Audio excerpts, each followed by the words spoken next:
കുത്തക തിത്തക തിത്തക തെയ്ന്ന് പറയാം. മലയാളിയുടെ സോക്കോൾഡ് പ്രബുദ്ധത പൊള്ളയാണെന്ന് കൂടെ വിളിച്ചത് അബ്സല്യൂട്ട് പൊള്ളയല്ലേ, അബ്സല്യൂട്ട് പൊള്ളയല്ലേ. അയ്യോ, സെക്രട്ടേറിയറ്റിലല്ലേ എന്നെ പ്രസവിച്ചത്, ആസ്പത്രിയില.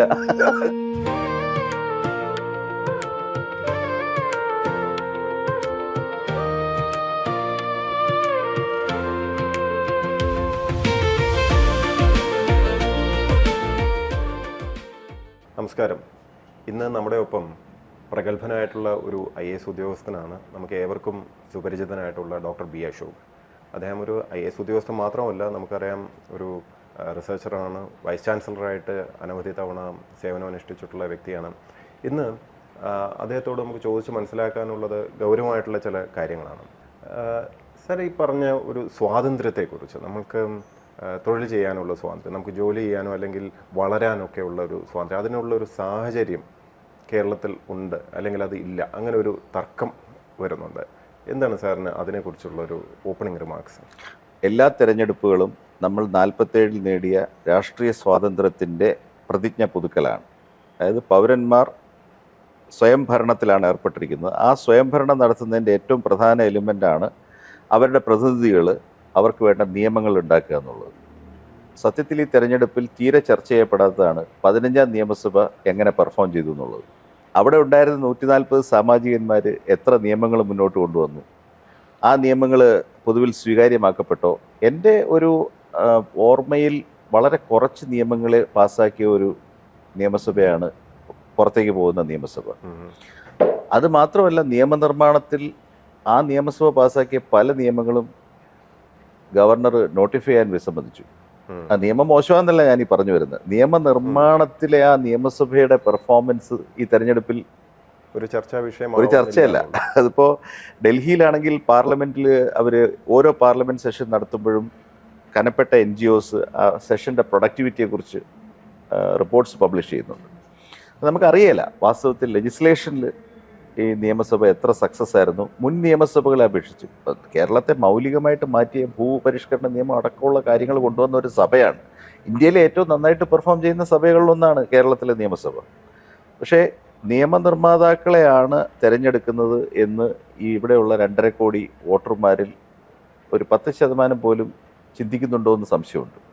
അവരടിസ്ഥാനപരമായിട്ട് ഈ പറയുന്ന പോലെ കുടിവെള്ളവും വൈദ്യുതിയും അടിസ്ഥാന സേവനങ്ങളും പോലീസ് പിടിച്ചുകൊണ്ട് പോയാൽ പോലീസ് സ്റ്റേഷനിൽ നിറക്കാനുള്ള ഒരു വ്യക്തിയും എന്നുവെച്ചാൽ provider of basic public services എന്ന് പറഞ്ഞാൽ നിങ്ങളുടെ അസിസ്റ്റഡ് ലിവിങ്ങിന് സ്റ്റേറ്റ് നിങ്ങളെ അസിസ്റ്റ് ചെയ്യുന്ന ഭാഗത്ത് ഞാനൊരു കൈത്താങ്ങായിട്ട് നിങ്ങൾക്ക് ഒരു അന്നദാതാവാണ്. അല്ലാതെ എൻ്റെ സ്വാതന്ത്ര്യത്തിൻ്റെ കാവൽ ഭടനാണ് ഈ പ്രതിനിധി എന്ന് നമ്മൾ കൺസീവ് ചെയ്യുന്ന പോലുമില്ല. നിയമനിർമ്മാണത്തിൽ എന്തായിരുന്നു കോൺട്രിബ്യൂഷൻ? അവരുടെ സഭയിലെ ഫ്ലോറിൽ എൻഗേജ് ചെയ്തിരുന്ന എത്ര മിനിറ്റാണ് അവർ എൻഗേജ് ചെയ്തത്? അവരെന്ത് കനപ്പെട്ട വിഷയങ്ങളിൽ സംസാരിച്ചു?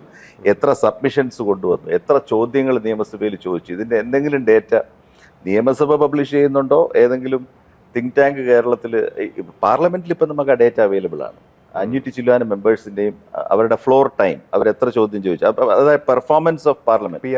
അങ്ങനെയാണല്ലോ ഈ നമ്മുടെ കൊല്ലത്തെ MP ശ്രീ പ്രേമചന്ദ്രൻ മികച്ച MP ആണെന്നൊക്കെ പറഞ്ഞ് ചില അവാർഡുകൾ PRS ലെജിസ്ലേറ്റീവ് ചെയ്യുന്നുണ്ട്, മറ്റു ചിലരുണ്ട് ലോക്സഭാ സെക്രട്ടേറിയറ്റും ചെയ്യുന്നുണ്ട്, just to give A feedback.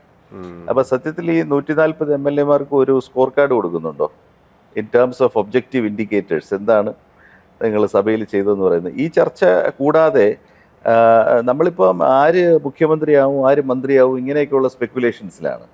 യഥാർത്ഥത്തിൽ 47 കിട്ടിയ സ്വാതന്ത്ര്യവും 50 നമ്മൾ പിന്നെ നോട്ടിഫൈ ചെയ്ത് സ്വയം സ്വീകരിച്ച അഡോപ്റ്റ് ആൻഡ് ഗിവ് ഇറ്റ് അവർസെൽസ് എന്നാണല്ലോ, സ്വയം സ്വീകരിച്ച ഭരണഘടനയെ എങ്ങനെ പെർഫോം ചെയ്യുന്നു എന്നുള്ളത് ഹാർഡ്ലി എനിബഡീസ് ബോദർ. മീഡിയയ്ക്ക് അതിൽ റിഫ്ലക്ട് ചെയ്യാൻ ടൈമുമില്ല.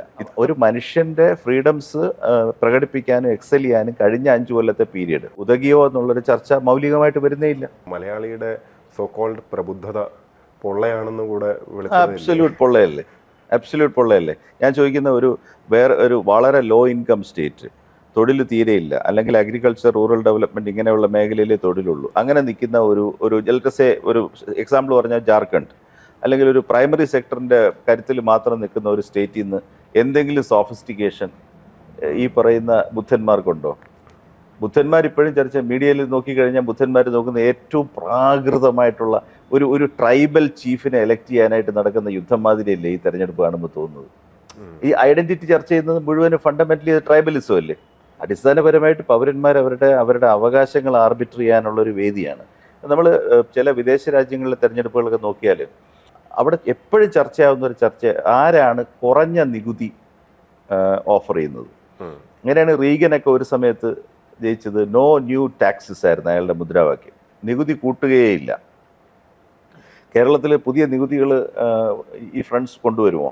ഇപ്പോൾ ഒരു ഉദാഹരണത്തിന് ഞാൻ ഒരു പ്രസ്താവന പബ്ലിക്കായിട്ട് കേട്ടത്, ട്രഷറി വലിയ തോതിൽ ഞാൻ ധനം കൊണ്ടുവരും. എനിക്കപ്പോൾ തന്നെ ഭയങ്കര പേടി തോന്നി. എവിടെ നിന്നാണ് വരാൻ പോകുന്നത്? ഞാനല്ലേ കൊടുക്കേണ്ടത്. That would mean that taxable items and non tax revenue അവർ വർദ്ധിപ്പിക്കാനാണ് പോകുന്നത്. കടം സ്റ്റാറ്റിക് ആണല്ലോ. കടം ഈ പറയുന്ന GDP റെക്കോർഡിന്റെ 3% എടുക്കാൻ പറ്റുള്ളൂ. നിങ്ങളുടെ എൻ്റെ പോക്കറ്റിലുള്ള പൈസ കൂടുതൽ എടുക്കുമെന്നാണ് പറഞ്ഞത്. അപ്പോഴും ജനം കൈ അടിക്കുന്നുണ്ട്. ബലേ പേഷ് എന്ന് പറഞ്ഞിട്ട് കൈ അടിക്കുന്നുണ്ട്. അതായത് ബുദ്ധനൊന്നും വിളിക്കാൻ പറ്റില്ല ഈ ഓഡിയൻസിനെ. സാക്ഷരരാണെന്ന് വേണേൽ പറയാം. എങ്ങനെയും പറ്റിക്കാം.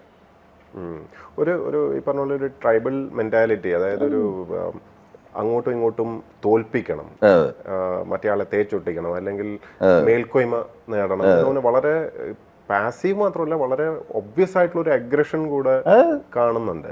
ഒരു സിവിലൈസ്ഡ് ആയിട്ടുള്ള ഒരു ഇലക്ട്രൽ പ്രോസസ്സ് പോലെ അതുപോലും അല്ല എന്ന് വേണമെങ്കിൽ പറയാം അല്ലേ. കൗണ്ടർ കറണ്ടിനെതിരെ നിങ്ങളൊരു സെന്റൻസ് പറഞ്ഞു നോക്കൂ. വൈകുന്നേരം അസഭ്യ വർഷത്തിൻ്റെ ഒരു മാലയല്ലേ, പിന്നെ that reflects on your education, is it not? നിങ്ങൾ ഈ കേരളത്തിലെ ഏതാണ്ട് എല്ലാ ആൾക്കാരും ഇപ്പം മെട്രിക്കുലേറ്റ് ലെവലിൽ വിദ്യാഭ്യാസം നേടുന്നുണ്ട്. ഈ സ്കൂളുകളിലൊക്കെ തെറിയാണോ പഠിപ്പിക്കുന്നത്? ഇറ്റ്സ് എഡ്യൂക്കേറ്റഡ് ആയിട്ടുള്ള ആൾക്കാർ, ഡോക്ടർമാർ, എഞ്ചിനീയർമാർ ഉപയോഗിക്കുന്നത് പച്ചത്തെറിയാണ്. 80കൾ തൊട്ടുള്ള സിലബസ് ഒന്നും വലുതായിട്ട് പരിഷ്കരിക്കാത്തതുകൊണ്ട് അതാവും വഴിയില്ല. എക്സ്ട്രാ കരിക്കുലർ ആയിട്ട് വല്ലതും കിട്ടിയെങ്കിൽ കുറച്ച് തന്നെ കിട്ടുന്നതായിരിക്കും. അത് അതിശയകരമാണ് വാസ്തവത്തിൽ. In general people get worked up very easily. നമുക്ക് വളരെ നിസ്സാരമായിട്ട് കൗണ്ടർ ചെയ്യാവുന്ന, പറയാവുന്ന, അല്ലെങ്കിൽ മറുപടികൾ ധാരാളം ആലോചിക്കാവുന്ന ഒരു സ്റ്റേറ്റ്മെൻറ്റിനോട് റിയാക്ട് ചെയ്യുമ്പോൾ നമ്മൾ പ്രൊവോക്ഡ് ആണ്. ഈ പൊതുവേ ഉള്ള നമ്മുടെ ചുറ്റുപാടുകൾ, ഇവിടുത്തെ ഒരു അറ്റ്മോസ്ഫിയർ അല്ലെങ്കിൽ ജീവിത സാഹചര്യം എന്ന് പറയില്ല, അതിൻ്റെ ക്വാളിറ്റി കുറയുന്നുണ്ടല്ലോ. ഇത്തരം ഒരു വളരെ ടോക്സിക് ആയിട്ടുള്ള ഒരു അറ്റ്മോസ്ഫിയറിൽ ജീവിക്കുന്ന കുട്ടികൾ പോലും, നെക്സ്റ്റ് ജനറേഷൻ എപ്പോഴും ഇതൊന്നും ഇഷ്ടപ്പെടണമെന്നില്ല.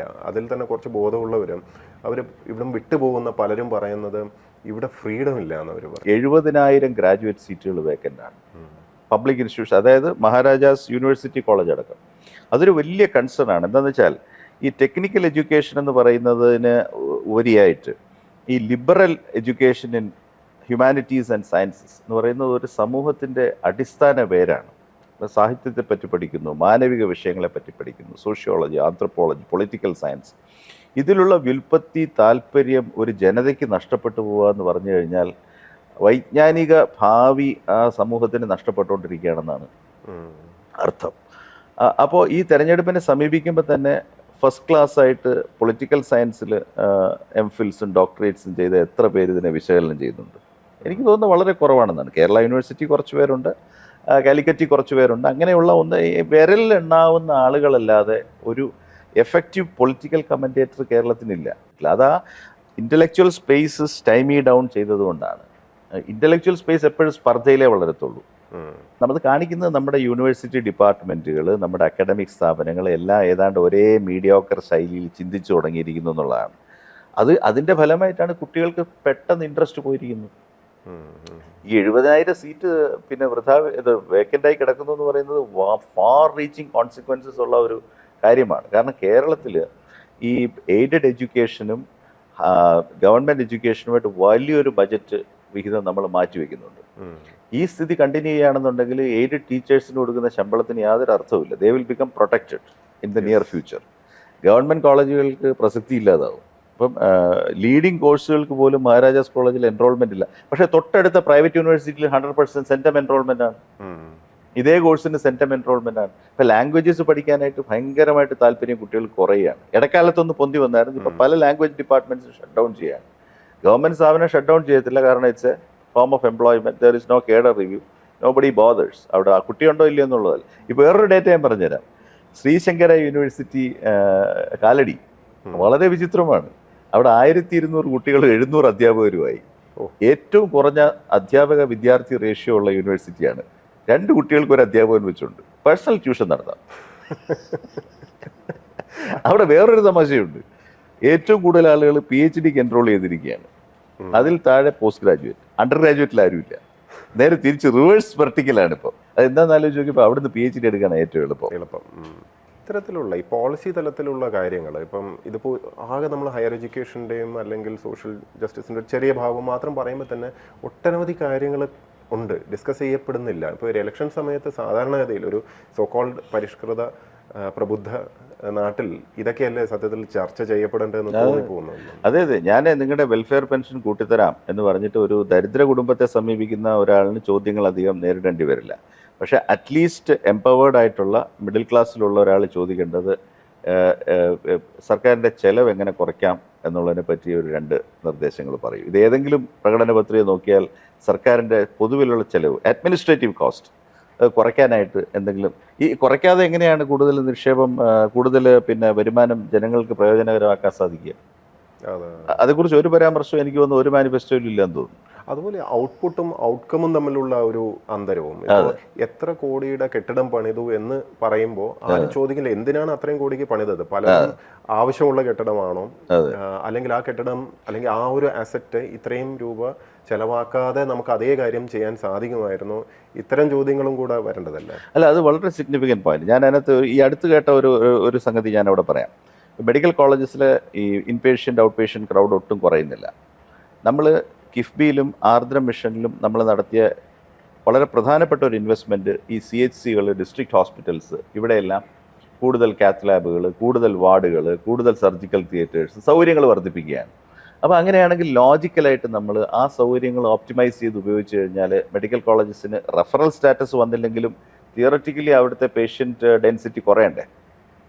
അത് സംഭവിച്ചിട്ടില്ല. അതുകൊണ്ടാണല്ലോ മെഡിക്കൽ കോളേജസിൽ ഡെസ്പൈറ്റ് ദ ഫെസിലിറ്റി ആളുകൾ വീണ്ടും ട്രീറ്റ്മെൻറ്റ് പ്രശ്നങ്ങളിലേക്ക് പോകുന്നത്. പിന്നെ നമ്മൾ ക്യാപിറ്റലിലോട്ട് ഒരുപാട് സർക്കാരിൻ്റെ ബജറ്ററി റിസോഴ്സസ് ലോൺസ് തിരിച്ചടയ്ക്കാനായിട്ട് മാറ്റി കഴിഞ്ഞപ്പോൾ 23-24 തൊട്ട് ഇങ്ങോട്ട് പ്ലാൻ ഗ്രാൻറ്റുകൾ വെട്ടിക്കുറയ്ക്കേണ്ടി വന്നു. ഇത് വളരെ രസമുള്ളൊരു ഇക്വേഷനാണ്. ഇപ്പം കിഫ്ബിയിൽ ചെലവഴിച്ചു എന്ന് പറയുന്നത് ഏതാണ്ട് 40,000 കോടി, വേറെ അബൌട്ട്സ് 39,000 കോടി. കഴിഞ്ഞ 3 ധനകാര്യ വർഷത്തെ പ്ലാൻ നഷ്ടപ്പെട്ടതിൻ്റെ കണക്കെടുത്ത് നോക്കുക, 40,000 കോടിയിൽ കൂടുതലാണ്. അതും ക്യാപിറ്റൽ എക്സ്പെൻസ് അല്ലേ, 80%. അപ്പം U gave up 1 for the other എന്നുള്ളതേ ഉള്ളൂ. പബ്ലിക് ട്രാൻസ്പോർട്ട് നമ്മൾ കഴിഞ്ഞ 5 കൊല്ലം ആഡ് ചെയ്ത നമ്പർ ഓഫ് കമ്മ്യൂട്ടർ ബസ്സസ് എത്രയാണ്? വളരെ വളരെ കുറവാണ്. 300 350 മറ്റോ ആണ്. ശരാശരി 5 കൊല്ലം കൊണ്ട് 1000 ബസ്സിൽ കൂടുതൽ റീപ്ലേസ് ചെയ്ത് പോയിരുന്നതാണ് നമ്മൾ. അതിൻ്റെ ഫലം എന്താണ്? നമ്മളിപ്പോൾ മോട്ടോർ വെഹിക്കിൾ ആക്ടിൻ്റെ പ്രൊവിഷൻസ് ദുർബലപ്പെടുത്തി 15 കൊല്ലം കഴിഞ്ഞ കമ്മ്യൂട്ടർ ബസ്സുകളെല്ലാം പെർമിറ്റ് പുതുക്കി ഓടിച്ചുകൊണ്ടിരിക്കുകയാണ് KSRTC. പ്രൈവറ്റുകാർക്ക് അത് പറ്റില്ല. ഈ തെരഞ്ഞെടുപ്പിന് നിൽക്കുന്ന നേതാക്കളിലും സ്ഥാനാർത്ഥികളിലും നല്ലൊരു ശതമാനം ലണ്ടൻ നഗരം സന്ദർശിച്ചിട്ടുണ്ടായിരിക്കും തീർച്ചയായിട്ടും. ആ സന്ദർശിച്ച വേളയിൽ അവരെല്ലാം ലണ്ടനിലെ ഇൻ്റഗ്രേറ്റഡ് ട്രാൻസ്പോർട്ട് സിസ്റ്റത്തിൽ സഞ്ചരിച്ചിട്ടുണ്ടായിരിക്കും. ട്യൂബ്, ബസ്, മറ്റേ അർബൻ സബർബൻ റെയിൽ, ഇതിലെല്ലാം കയറിയിട്ടുണ്ടായിരിക്കും. അതെല്ലാം കണ്ട ശേഷവും ഇവർ തിരിച്ച് നാട്ടിൽ വന്ന ശേഷം പറയും, പൊതുമേഖലയിൽ സർക്കാർ വാങ്ങിക്കൊടുക്കുന്ന വണ്ടി സർക്കാർ വർക്ക്ഷോപ്പിൽ പെയിൻ്റ് അടിച്ച്, സർക്കാർ വർക്ക്ഷോപ്പിൽ ടയർ ചേഞ്ച് ചെയ്ത്, സർക്കാർ PSC വഴി നിയമിക്കുന്ന ഡ്രൈവർ വളയം പിടിച്ച്, സർക്കാർ നിയമിച്ചിരിക്കുന്ന കണ്ടക്ടർ ടിക്കറ്റ് കീറി ഓടിച്ചാൽ മാത്രമേ പബ്ലിക് ട്രാൻസ്പോർട്ട് ആവുന്നു.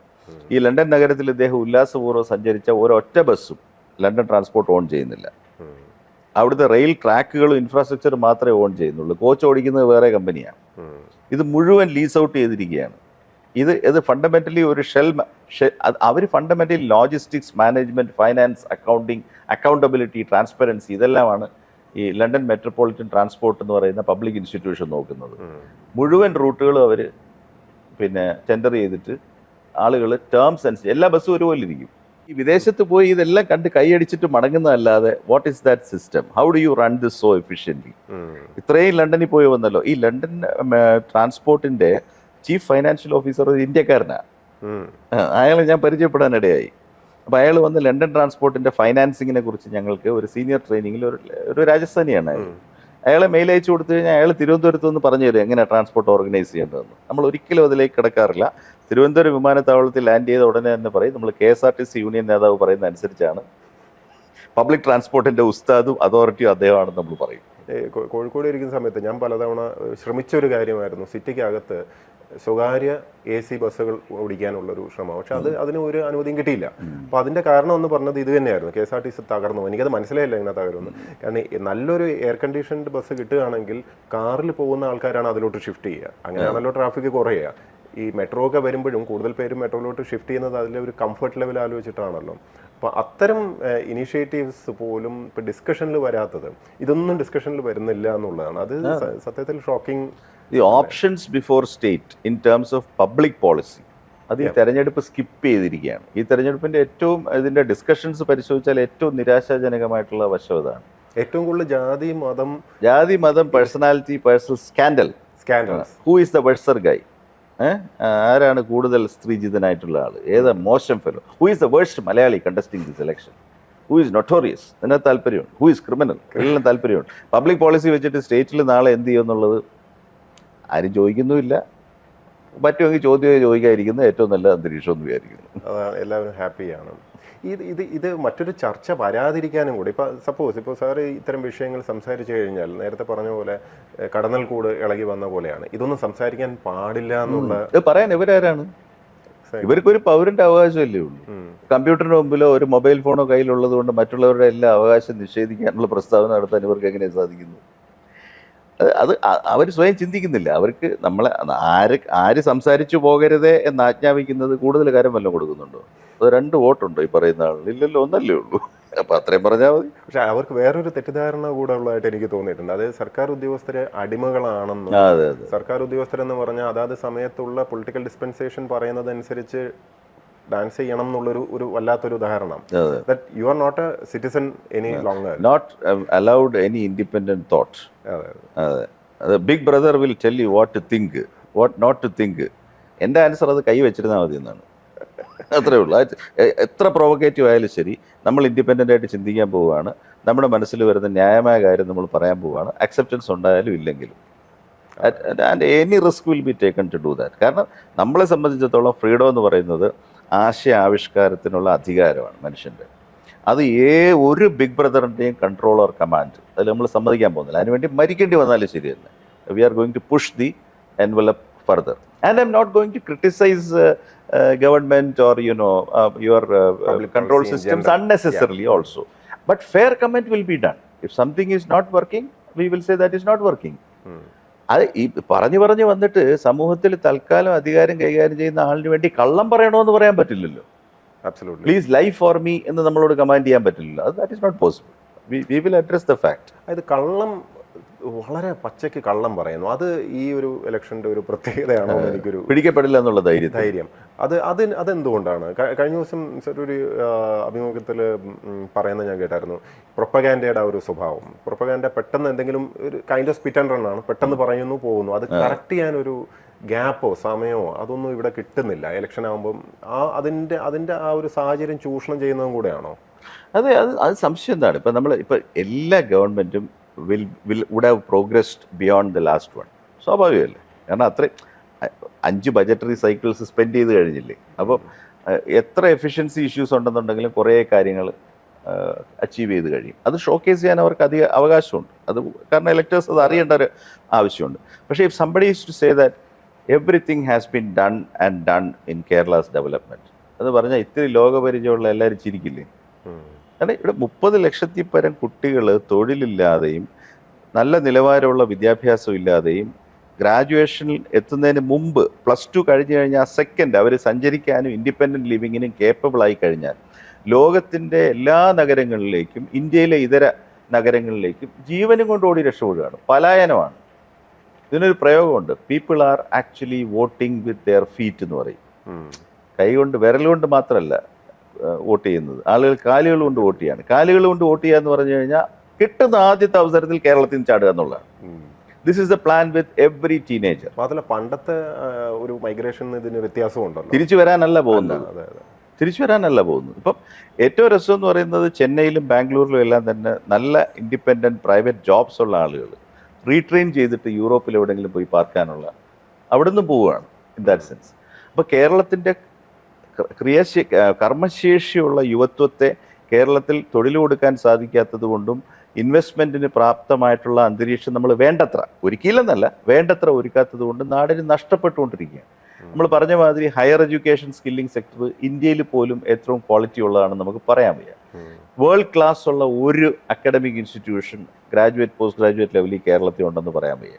ഹ്യൂമാനിറ്റീസ്, സയൻസസ്, പ്യുവർ സയൻസസ് പഠിക്കാൻ കുട്ടികൾക്ക് പകുതിയിലേക്ക് താല്പര്യം താഴ്ന്നിരിക്കുന്നു.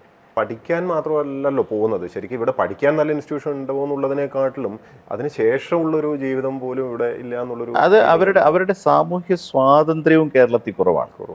അതും ഈ ഒരു അറ്റ്മോസ്ഫിയർ ഓഫ് കൺട്രോൾ ആണെന്നാണ് എനിക്ക് തോന്നുന്നത്. അവരെ 18 ആയാലും 20 ആയാലും അവരെ ഇൻഡിപെൻഡൻ്റ് ആയിട്ട് ജീവിക്കാൻ അവർക്ക് പിന്നെ കേരളത്തിൽ സാഹചര്യം കുറവ്. പേരൻ്റൽ കൺട്രോൾ ഒരു വശത്ത്, സോഷ്യൽ പിന്നെ കൺട്രോളും വേറൊരു വശത്ത്. അതുകൊണ്ട് ഒരുതരം എക്സോഡസ്, ഒരു എക്സൈലിൽ പോവാം, ഒരു വനവാസത്തിന് പോയേക്കാം, പോയിട്ട് I will discover myself and come back എന്നുള്ള ഒരു not come back and not come back also. അപ്പം അങ്ങനെ വരുമ്പം ഇതൊക്കെ കേരളത്തിൽ വളരെയധികം ഭാവിയിൽ നമ്മുടെ വികസനത്തിലും സമൂഹത്തിലും വലിയ മാറ്റങ്ങൾ വരുത്താൻ പോകുന്ന ഒരു, ഓൾറെഡി കേരളം 65 വയസ്സിൽ കൂടുതൽ പ്രായമുള്ളവരിൽ ഏറ്റവും കൂടുതൽ ആളുകളുള്ള സ്ഥലമാണ്. 22% ആളുകൾക്ക് 65 വയസ്സായി. So you are an ageing society.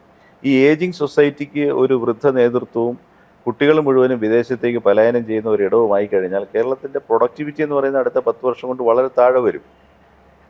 ഇനി ഇതിനകത്ത് ഒരുപാട് അഡ്മിനിസ്ട്രേറ്റീവ് മെഷേഴ്സ് എടുക്കാനുണ്ട്. ഇപ്പോൾ ഈ നമ്മുടെ ആയുസ് 80 വയസ്സോളം എത്തിയതുകൊണ്ട് ഇപ്പോഴും 56 വയസ്സിൽ നമ്മൾ ഗവൺമെൻറ് സർവൻസിനെയും ജനറൽ റിട്ടയർമെൻറ്റ് ഏജ് 56 അതെല്ലാം റിവ്യൂ ചെയ്തെങ്കിലും നോക്കും. ഇല്ല, എന്താ കുഴപ്പമെന്ന് വെച്ചാൽ ശമ്പളം കൊടുത്ത വർഷങ്ങളെക്കാൾ കൂടുതൽ വർഷം ആളുകൾക്ക് പെൻഷൻ കൊടുക്കേണ്ടി വരും. അതുപോലെ വയോജനക്ഷേമത്തിന് വലിയ തുക നീക്കി വെക്കേണ്ടി വരും. ഇപ്പം തന്നെ ഒരു വയോജന കമ്മീഷനൊക്കെ സൃഷ്ടിച്ചു, പക്ഷേ അതൊക്കെ ശൈശവാവസ്ഥയിലാണ്. പൊതുവേ ഈ ക്യാപിറ്റൽ ഇൻവെസ്റ്റ്മെന്റ് ആണ് ഒബ്സഷൻ എന്ന് തോന്നിപ്പോകുന്നു. കാരണം ഇതൊക്കെ കുറച്ചുകൂടെ സോഫ്റ്റ് അല്ലെങ്കിൽ കുറച്ചുകൂടെ എഫേർട്ട് ഇട്ട് ഡിസൈൻ ചെയ്ത് ചെയ്യേണ്ട കാര്യങ്ങളാണ്. മറിച്ച് കോൺട്രാക്ട് ചെയ്യാൻ ആണ് എളുപ്പമെന്ന് തോന്നുന്നു. ബിൽഡിങ്ങുകൾ പണിയാൻ വേണ്ടിയോ അങ്ങനെയുള്ള. അപ്പോൾ കോൺട്രാക്ടർമാർക്കും എല്ലാവരും ഹാപ്പിയാണ്, പണം. അത് ആ വൻകിട വികസനമാണ് വികസനം, മറ്റൊന്നും മാറ്റർ ചെയ്യുന്നില്ല എന്നുള്ളൊരു തോന്നൽ വന്നുപോയി. ഈ ജനങ്ങളുടെ ജീവിതത്തെ സ്പർശിക്കുന്നതായ കാര്യങ്ങളാണ് ചെയ്യേണ്ടത്. ആ സ്പർശിക്കുന്ന കാര്യം പറഞ്ഞു കഴിഞ്ഞാൽ ഉടനെ ആരോഗ്യം, വിദ്യാഭ്യാസം, പെൻഷൻ എന്ന് പറയും. സാമൂഹ്യ പെൻഷൻ കൊടുക്കുക, പെൻഷൻ കൊടുക്കുന്നുണ്ടല്ലോ. പിന്നെ പെൻഷൻ എന്ന് പറയുന്നത് ഇറ്റ് ഈസ് എ പിറ്റൻസ്. 2000 രൂപ വെച്ച് എങ്ങനെയാണ് മരുന്ന് വാങ്ങിക്കാം. അത്യാവശ്യം പബ്ലിക് ഹെൽത്ത് സർവീസസ് ആക്സസ് ചെയ്യാനായിട്ട് ഓട്ടോ പിടിച്ച് ആശുപത്രി പോവാം, ജീവൻ രക്ഷാ മരുന്ന് വാങ്ങിക്കാം, മുറിഞ്ഞുപോയ ഒന്ന് തുന്നിക്കെട്ടാം. അതാണ് തുക. ആക്ച്വലി അത് പോരല്ലോ. ഇപ്പോൾ ഉദാഹരണത്തിന് ഇതിൽ വന്നിരിക്കുന്ന ഒരു ചലഞ്ചിങ് ആയിട്ടുള്ള ഒരു നല്ലൊരു പ്രോമിസ് എന്ന് പറയുന്ന ആ 25 lakhs ഹെൽത്ത് ഇൻഷുറൻസ് ആണ്. Which one of the friends is promising 25 lakhs health insurance. അപ്പോൾ അത് എഫക്റ്റീവായിട്ട് വന്നു കഴിഞ്ഞാൽ ഇപ്പോൾ കേരളത്തിൽ യൂണിവേഴ്സൽ ഹെൽത്ത് കവർ വൾനറബിൾ ആയിട്ടുള്ള ആൾക്കാർക്ക് കൊടുക്കാൻ പറ്റിയ അത് ഭയങ്കര ഒരു അച്ചീവ്മെൻ്റ് ആയിരിക്കും. പക്ഷെ അവിടെയും ഈ പ്രശ്നം മൈൻഡ് സെറ്റ് ഇഷ്യൂ വരും. എന്താണ്? സ്വകാര്യ കുത്തക ആശുപത്രിയിൽ പോവില്ല, സർക്കാർ ആശുപത്രി മാത്രം കൊടുക്കും. നമ്മൾ ആ സൈലോസ് പൊളിക്കേണ്ട സമയമായെന്നാണ് എനിക്ക് തോന്നുന്നത്. മറ്റ് പല രാജ്യങ്ങളും പൊളിച്ചു കഴിഞ്ഞു. ജപ്പാനിൽ ചെന്ന് കഴിഞ്ഞാൽ ഇപ്പം നമ്മളെ മെഡിസെപ്പ് സ്കീമില്ലേ, അതുപോലെയാണ് പബ്ലിക് ഹെൽത്ത് സ്കീം. അവിടെ ജീവനക്കാർക്ക് പ്രത്യേക ഹെൽത്ത് സ്കീം ഒന്നുമില്ല, എല്ലാവർക്കും ഐഡന്റിറ്റി കാർഡ് ഉണ്ട്, എല്ലാവർക്കും ഉണ്ട്. ഈ കാർഡ് കൊണ്ട് ചെന്ന് നമുക്ക് ആവശ്യമുള്ള nearest hospital of our choice ആണ്. ഇപ്പം നമ്മുടെ നഗരത്തിൽ ഒരു 90% ആശുപത്രികളും സ്കീമിലുണ്ടാവും. നമ്മൾ കയറി ചെന്ന് അവിടുത്തെ നിയമം അനുസരിച്ച് ഈ കാർഡ് ബിൽ പേയ്മെന്റ് സമയത്ത് ഈ കാർഡ് പ്രൊഡ്യൂസ് ചെയ്താൽ മതി, വേറെ ഒന്നുമില്ല. State pays the bills. ഇപ്പോൾ ഞാൻ ഒൻറ്റേറിയോയുടെ ഹെൽത്ത് സിസ്റ്റം പഠിച്ചായിരുന്നു പണ്ട്, കാനഡയിൽ പോയിട്ട്. ഗവൺമെൻറ് ഓഫ് ഇന്ത്യ അയച്ചതാണ്. അവിടുത്തെ ആ ഒൻറ്റേറിയോ പ്രൊവിൻഷ്യയുടെ മൊത്തം റവന്യൂ വരുമാനത്തിൻ്റെ 65% ഹെൽത്ത് സബ്സിഡിയാണ്. ഒരു മേയർക്കും അത് കുറയ്ക്കാനോ കൂട്ടാനോ ഒന്നും പറ്റത്തില്ല. അതിൽ കൂടുതൽ ആശുപത്രികളെ കൊണ്ടുവരിക, കൂടുതൽ സ്പെഷ്യലിസംസ് കൊണ്ടുവരിക, അതിൻ്റെ ഇൻഷുറൻസ് ആൻഡ് റീഇൻഷുറൻസ് ഭാഗം പരിശോധിക്കുക, ഇങ്ങനെയൊക്കെയുള്ള മുദ്രാവാക്യങ്ങളെ അവിടെ ഉള്ളൂ. അതുകൊണ്ട് എലക്ഷൻസ് ഇമാതിരി പിന്നെ ഈ ജോറ് പിടിച്ച പരിപാടികളൊന്നും ഇലക്ഷൻ നടക്കുന്ന നമ്മൾ അറിയത്തുപോലുമില്ലല്ലോ. വികസിത രാജ്യങ്ങളിൽ തെരഞ്ഞെടുപ്പ് നടക്കുന്ന ഇമാതിരി ബിൽ ബോർഡ്സും പിന്നെ ഗ്രാഫിറ്റിയും ഡീഫേസ്മെന്റും കലക്ടർ ആളുകളെ അറസ്റ്റ് ചെയ്യലും ജയിലിലിടലും ചാടിത്തള്ളു ബഹളവും പിന്നെ അങ്ങനെയൊന്നും ഇല്ലല്ലോ. There will be some bit of angry debates. അതിപ്പോൾ അടുത്ത കാലത്താണ്. അല്ലെങ്കിൽ വളരെ സെയിൻ ഡിബേറ്റ്സ് മറ്റേ ഇലക്ട്രോണിക് മീഡിയ വഴി കുറേ കാര്യം ഒന്നും എഴുതി വെച്ചിട്ട് പോലും ഇല്ലല്ലോ.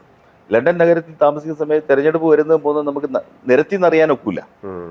പത്രങ്ങൾ വായിക്കുമ്പോൾ മാത്രമേ അറിയാൻ പറ്റുള്ളൂ. അതൊക്കെ അതിലോട്ട് മാറണം, നമ്മൾ കുറച്ചുകൂടെ മെച്ചപ്പെടണമെന്നാണ് തോന്നുന്നത്.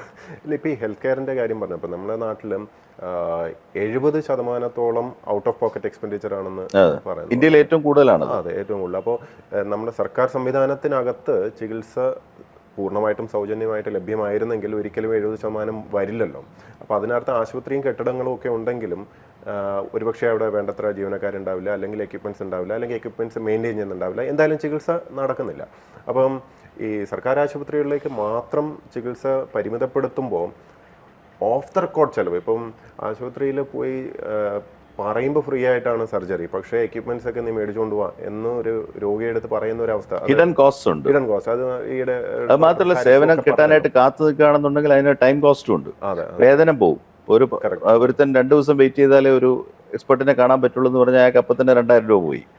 അല്ല, ഇതൊക്കെ ചർച്ച ചെയ്യുമ്പോൾ ഞാൻ കണ്ടിട്ടുള്ള ഒരു ഭയങ്കര ടോക്സിക് ആയിട്ടുള്ളൊരു പ്രതികരണം എന്ന് പറഞ്ഞാൽ അമേരിക്കയിലും ലണ്ടനിലും എത്ര കാത്തിരിക്കണം എന്നറിയാമോ ഒരു ചികിത്സ. അത് ശരിയാണ്, അവർ പറയുന്നത് കറക്റ്റാണ്.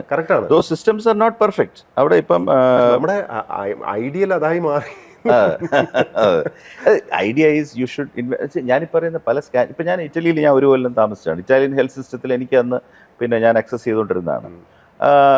വിദേശത്തെ വിസ ഉള്ളതുകൊണ്ട് എനിക്ക് ഹെൽത്ത് കാർഡ് അവർ തരത്തില്ല, പക്ഷെ ഞാൻ ലീവ് ടു സ്റ്റേ കാണിച്ചാൽ മതി.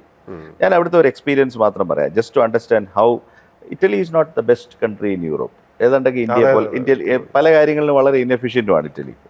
മുനിസിപ്പാലിറ്റിയൊക്കെ നമ്മുടെ കൂട്ട് തന്നെയാണ്. പക്ഷേ ഇതൊരു ചെറിയ നഗരമാണ്. ഇറ്റലിയിലെ ടൊറിനോ എന്ന് പറയുന്ന ഒരു ചെറിയ നഗരം, മിലാനിനടുത്തുള്ള. അവിടെ ആയിരുന്നു ഞാൻ താമസിക്കുന്നത്. ഒരു ദിവസം രാത്രിയായപ്പോൾ ചെവിയിൽ ഭയങ്കര വേദന സ്റ്റാർട്ട് ചെയ്തു. വിൻ്ററാണ്. അപ്പോൾ എനിക്ക് മനസ്സിലായി ചെവിയിൽ ഇൻഫെക്ഷൻ ഉണ്ട്. അതുകൊണ്ടാണ് ഈ ഭയങ്കര പെയിൻ എന്ന് പറഞ്ഞാൽ ചെവി പൊട്ടിപ്പോകും തോന്നുകയാണ്. അപ്പോൾ രാത്രി ഞാൻ ആ സ്റ്റുഡൻറ്റ് റെസിഡൻസിയിൽ നിന്ന് ഇറങ്ങി ഒരു ടാക്സി പിടിച്ചിട്ട് നേരെ അവിടുത്തെ മുനിസിപ്പൽ ഹോസ്പിറ്റൽ, ഏറ്റവും അടുത്തുള്ള നിയറസ്റ്റ് പോർട്ട് ഓഫ് കോളിൽ ചെന്നു. അപ്പോൾ നേഴ്സ് എന്നെ പെട്ടെന്ന് ട്രയൽ ചെയ്ത് മനസ്സിലായി ചെവി വേദനയാണ്, അപ്പോൾ നിങ്ങൾ അവിടെ ഇരിക്കും എന്ന് പറഞ്ഞത് നീര് കോഫിയൊക്കെ തന്ന് അവിടെ ഇരുത്തി.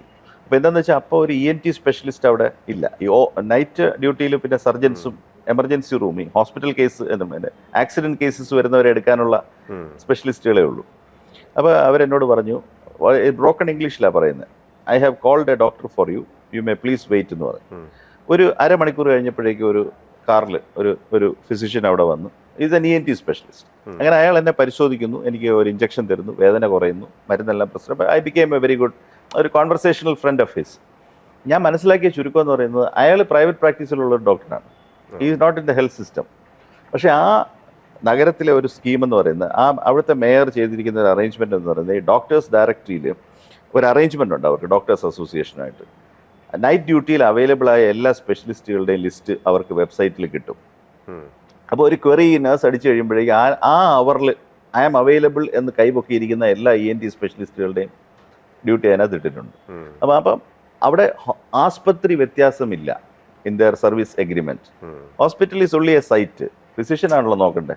അപ്പോൾ ഉടനെ തന്നെ പ്രൈവറ്റ് പ്രാക്ടീസിൽ നിൽക്കുന്ന ഡോക്ടർ ഗിയോവണിയെ അവർ കോൾ ചെയ്തു. ഉടനെ ഗിയോവണി, നമ്മൾ ഊബർ, നിങ്ങൾ പറഞ്ഞല്ലോ ഊബർ പോലെയാണ്, ആ ഡോക്ടർ നേരെ അവിടെ വന്നു എന്നെ പരിശോധിച്ചു. അപ്പോൾ തിരിച്ചു പോകാൻ നേരത്ത് ഞാൻ ടാക്സി വിളിക്കാൻ നോക്കുമ്പോൾ ഇയാൾ എന്നെ തിരിച്ചെൻ്റെ റെസിഡൻസി വിട്ടിട്ടും പോയി. അപ്പോൾ ഞാൻ ഇയാളോട് ചോദിച്ചു, ഇത് മുനിസിപ്പാലിറ്റിയിൽ നിന്ന് നല്ല പൈസ തരുമോ ഇപ്പോൾ എന്നെ വന്ന് നോക്കി? എന്നെ പറഞ്ഞാൽ വളരെ മോശമാണ്, ഒരു 100 യൂറോ തരുമെന്ന് അവൻ പറയും, പക്ഷെ എനിക്ക് 6 മാസം കഴിഞ്ഞേ അയച്ചു തരത്തുള്ളൂ. അപ്പോൾ ഞാൻ ചോദിച്ചു, but why do the doctors cooperate? That is service. അപ്പോൾ ഞാൻ പറഞ്ഞു, അങ്ങനെ നമുക്ക് എന്തുകൊണ്ട് ചിന്തിക്കാൻ പറ്റും, നമ്മൾ ഇന്നോവേറ്റീവായിട്ട് ചെയ്യാമല്ലോ. ശത്രുവായിട്ട് കാണുമ്പോഴാണ് അതെ, private hospital is the enemy of the government hospital. No, the two physicians can always come and cooperate. കാരണം എനിക്ക് അവിടുത്തെ മേയറിൻ്റെ വിഷൻ അല്ലെങ്കിൽ അതിൻ്റെ ഡ്രൈവിംഗ് പബ്ലിക് വിഷൻ എന്ന് പറയുന്നത്, the patient is waiting, the purpose of the system is to get the nearest available doctor on to him. അതാണ് point. ഈ municipal സർവീസിലുള്ള ഡോക്ടേഴ്സിനെ വെയിറ്റ് ചെയ്തിരുന്നിരുന്നെങ്കിൽ എനിക്ക് ചിലപ്പോൾ 2 ദിവസം കഴിഞ്ഞാലും എനിക്ക് അസിസ്റ്റൻസ് കിട്ടത്തില്ല. ഇല്ലെങ്കിൽ എൻ്റെ അടുത്ത് നമ്മുടെ സ്റ്റൈലിലാണെങ്കിൽ പറഞ്ഞാൽ നിങ്ങൾ നേരെ പ്രൈവറ്റ് ഹോസ്പിറ്റലിൽ പോക്കോ, വല്ല 500 യൂറോ അപ്പം തന്നെ വേണ്ടി വരും. മറിച്ച് ആ ഡോക്ടർ ഇങ്ങോട്ട് കൊണ്ടുവരാൻ പറ്റിയ അതല്ലേ നല്ലത്. Very simple. കേരളത്തിന്റെ ഈ ഹെൽത്ത് ഇത്രയും കാലം ഇമ്പ്രൂവ് ചെയ്ത് നമ്മൾ ഈ പറയുന്ന ഗർവാണം അടിക്കുന്ന പല അച്ചീവ്മെന്റ്സും സത്യത്തിൽ പ്രൈവറ്റ് ഡോക്ടേഴ്സിന്റെയും കൂടെ കോൺട്രിബ്യൂഷൻ ഇല്ലെന്ന് പറയാൻ പറ്റില്ലല്ലോ. കാരണം പേഷ്യന്റ് ലോഡ് എന്ന് പറയുന്നത് അവരും കൂടി ഇല്ലേ മാനേജ് ചെയ്യുന്നത്. Just as much as the private sector is handling significant part of your transport. അപ്പോൾ ആ സ്റ്റേജ് എത്തുമ്പോൾ നമ്മളൊരു അടവങ്ങ് എടുക്കും. കണ്ട സ്വകാര്യ കുത്തക തിത്തക എന്ന് പറയാം. അപ്പോൾ നമ്മൾ ആ കൺഫ്യൂസ്ഡ് ആവും. ദൈവമേ ശരിയാണല്ലോ, കുത്തകയുടെ കൂടി കഴിഞ്ഞാൽ കുത്തകയുടെ കൂടി കഴിയുമ്പോൾ നമ്മൾ അഴിമതിക്കാരനായി. എന്നാൽ പിന്നെ കുഴപ്പമില്ല അല്ലെ, നമ്മൾ ദരിദ്രാശുപത്രി, സേവനം കുറവാണെങ്കിൽ സാരമില്ല, കെട്ടിടം ഇടിഞ്ഞ് തലേ വീഴുമോ നോക്കണം. വീണ്ടും coming back to capital expenditure, ഇതുപോലെ സ്കൂളുകളിലും ക്യാപിറ്റൽ എക്സ്പെൻഡിച്ചർ ആണ് നമ്മൾ ഭയങ്കരമായിട്ട്, അതുകൊണ്ട് സ്കൂൾ നന്നാവും എന്നുള്ള. പക്ഷേ നമുക്കറിയാം എല്ലാ വർഷവും ഇതിന്റെ കണക്കെടുപ്പും ഇതൊക്കെ ഉണ്ട്. അപ്പോൾ റൈറ്റിംഗ് സ്കിൽസ്, മാത്തമാറ്റിക്കൽ സ്കിൽസ്, ഇതിലൊക്കെ നമ്മൾ ആഗ്രഹിക്കുന്ന നിലവാരത്തിലോട്ടൊന്നും നമ്മുടെ സ്കൂളുകൾ എത്തിയിട്ടില്ല. ഇപ്പോൾ ലേണിംഗ് അച്ചീവ്മെന്റ്സ് കടലാസിൽ മാത്രം ഉണ്ട്, പക്ഷേ ഇല്ല. അതുപോലെ പോപ്പുലേഷൻ കുറഞ്ഞു വരും എന്ന് വെച്ചാൽ നമ്മൾ റീപ്ലേസ്മെന്റ് ലെവൽ 41 കഴിഞ്ഞ് ഇവിടെ സ്റ്റഡി ഡിക്ലൈൻ. അതെ, അപ്പൊ അങ്ങനെ വരുമ്പോൾ ഇപ്പോഴും സ്കൂളുകളിൽ നമ്മൾ പുതിയ സ്കൂളുകൾ ഇൻവെസ്റ്റ് ചെയ്യുന്നതിന് അതിന്റെ ഒരു ലോജിക്കില്ലായ്മ ഉണ്ടല്ലോ. ഇൻ ഷോർട്ട് നമ്മൾ ഈ പറഞ്ഞു വരുന്നത് എന്നാൽ തന്നെ ഗവൺമെന്റ് പബ്ലിക് സർവീസസ് എല്ലാം തന്നെ you should be dextrous with it. ഈ അളവിലും ഈ എണ്ണത്തിലും എപ്പോഴും ഇങ്ങനെ, അല്ലെങ്കിൽ അത് എപ്പോഴും വർദ്ധിച്ച് തന്നെ വരുമെന്ന് നമ്മൾ വിചാരിക്കേണ്ട. ഡിമാൻഡ് ഫോർ സർവീസസ് കുറയുകയും ചെയ്യാം. ഉദാഹരണത്തിന് നമ്മളൊരു വലിയ ട്രാൻസ്പോർട്ട് ഫ്ലീറ്റ് ഇട്ടു, ഈ ലെവലിൽ ആൾക്കാർ കേരളത്തിന് പുറത്തേക്ക് പോയിക്കൊണ്ടിരിക്കുകയാണെങ്കിൽ ജോലി ചെയ്യുന്നവരുടെ എണ്ണം കുറഞ്ഞു വരില്ലേ, റൈഡർഷിപ്പ് കുറയില്ലേ. ഇപ്പോഴും കൊച്ചി മെട്രോ നമ്മൾ ഉദ്ദേശിച്ച റൈഡർഷിപ്പിൽ എത്തിയിട്ടില്ല, വരുമാനത്തിലും എത്തിയിട്ടില്ല. അപ്പോൾ എല്ലാ പബ്ലിക് ഫെസിലിറ്റിയിലും ഈ പോപ്പുലേഷൻ്റെ ഡ്രാഗ് ഡൗൺ അല്ലെങ്കിൽ പോപ്പുലേഷൻ കുറയുന്നത്, മൈഗ്രേഷൻ, ഇതെല്ലാം വലിയ ഇമ്പാക്റ്റ് ചെലുത്താൻ പോകുന്നുണ്ട്. അപ്പോൾ അതിൽ വരുന്ന ഒരു ക്വസ്റ്റ്യൻ, നമ്മൾ കടം വാങ്ങി വളരെ നേരത്തെ ഒരുപാട് ഇൻഫ്രാസ്ട്രക്ചർ ഉണ്ടാക്കിയിടണോ ആവശ്യത്തിൽ കൂടുതൽ? Unused infrastructure is dead money and you have to repay that also. അപ്പോൾ ഇതിനകത്തൊക്കെ മൗലികമായിട്ട് പല പ്രശ്നങ്ങളുണ്ട്. അഭിപ്രായ സ്വാതന്ത്ര്യം അല്ലെങ്കിൽ നമ്മുടെ വ്യൂ പോയിന്റ് പറയാനുള്ള ഭരണഘടന നമുക്ക് അനുവദിച്ച് തന്നിട്ടുള്ള അവകാശം, ഇതിനെ കൺട്രോൾ ചെയ്യുമ്പോഴാണല്ലോ, അല്ലെങ്കിൽ ഏതെങ്കിലും രീതിയിൽ ഇല്ലീഗലായിട്ട് കൺട്രോൾ ചെയ്യാൻ നോക്കുന്നതിനാണ് ഫാസിസത്തിൻ്റെ ഒരു എക്സ്പ്രഷനായിട്ട് പറയുന്നത്. പക്ഷേ ഇത് പറയുമ്പോൾ പലർക്കും മനസ്സിലാവുന്നില്ല. പലരും ഒന്നുകിൽ വേറെ വോട്ടബൌട്ടറി പറയും, അതുമല്ലെങ്കിൽ മുസ്ലിമിൻ്റെ കാലം പോലൊന്നും ആ ഒരു പ്രത്യക്ഷത്തിൽ കാണുന്ന അടിക്കലോ കൊല്ലലോ അതൊക്കെ കാണാതെ അവർക്ക് ഫാസിസം എന്താണെന്ന് ആളുകൾ അപ്രത്യക്ഷരാകുന്നില്ല ഓവർനൈറ്റ്. അതെ, വർദ്ധിക്കപ്പെടുന്നേ ഉള്ളൂ. അല്ലെങ്കിൽ അവരെ പല രീതിയിൽ വളരെ സയന്റിഫിക് ആയിട്ട് കോർണർ ചെയ്യുന്നതും ഒക്കെയാണ് നടക്കുന്നത്. ഈ അഭിപ്രായ സ്വാതന്ത്ര്യം ചില തൊഴിലിൻ്റെ ഭാഗമായിട്ടും വേണമല്ലോ. ഇപ്പോൾ ഫോർ എക്സാമ്പിൾ ബ്യൂറോക്രാറ്റിനെ സംബന്ധിച്ചിടത്തോളം, ഇപ്പോൾ സാറിനാണെങ്കിലും എനിക്കും ശമ്പളം തരുന്നത് അഭിപ്രായം എഴുതാനാണ്. സത്യത്തിൽ ഫയലിൽ അഭിപ്രായം പറയാൻ വേണ്ടിയാണ്, വിശകലനം ചെയ്യാനും അഭിപ്രായം. അതെ, വിശകലനം ചെയ്ത് അവനവൻ്റെ അഭിപ്രായം അവനവന് തോന്നുന്നത് എഴുതാൻ വേണ്ടിയാണ്. അപ്പോൾ ഈ സ്വാതന്ത്ര്യത്തിൻ്റെ അവസ്ഥ എന്താണ്? അല്ല, ദാറ്റ് ഷുഡ് ഇംപ്രൂവ്, അതിന് യാതൊരു സംശയവുമില്ല. കാരണം നമ്മൾ വളരും തോറും, ഒരു ഡെമോക്രസിയിൽ വളരും തോറും ideally the state should prosecute less and less അല്ലേ. ഇപ്പോൾ പുതിയ മാധ്യമങ്ങളെല്ലാം മുന്നോട്ട് വന്നിട്ടുണ്ടെങ്കിലും മാധ്യമം നമുക്ക് പഴകി കഴിയുമ്പോൾ അബ്യൂസ് തീർച്ചയായിട്ടും ഉണ്ടായിരിക്കും. ഇപ്പോൾ ഫേസ്ബുക്കോ വാട്സപ്പൊക്കെ ഉപയോഗിച്ചിട്ട് പരസ്പരം അബ്യൂസ് ചെയ്യുന്ന അല്ലെങ്കിൽ ക്രിമിനാലിറ്റിയിലേക്ക് കടക്കുന്ന പ്രവർത്തനങ്ങൾ പൗരന്മാരുടെ ഭാഗത്തുനിന്ന് ഉണ്ടായിരിക്കാം. പക്ഷേ ഒരു അഭിപ്രായം സ്റ്റേറ്റ് ചെയ്തു എന്നുള്ള കാരണത്താൽ, അല്ലെങ്കിൽ ഒരു പ്രസംഗം നടത്തി, അതായത് offences connected with free speech, ഈ ഫ്രീ സ്പീച്ച് ഒഫൻസസ് ഒരു മച്വർ ലീഗൽ സിസ്റ്റം വർഷം കഴിയുന്നവരും കുറച്ച് വരണം അല്ലേ. അത് കൂടിയാണ് പോകുന്നതെന്നുണ്ടെങ്കിൽ ഒരു എലിമെന്റ് ഓഫ് ഇൻടോളറൻസ് അതിനകത്തുണ്ട്.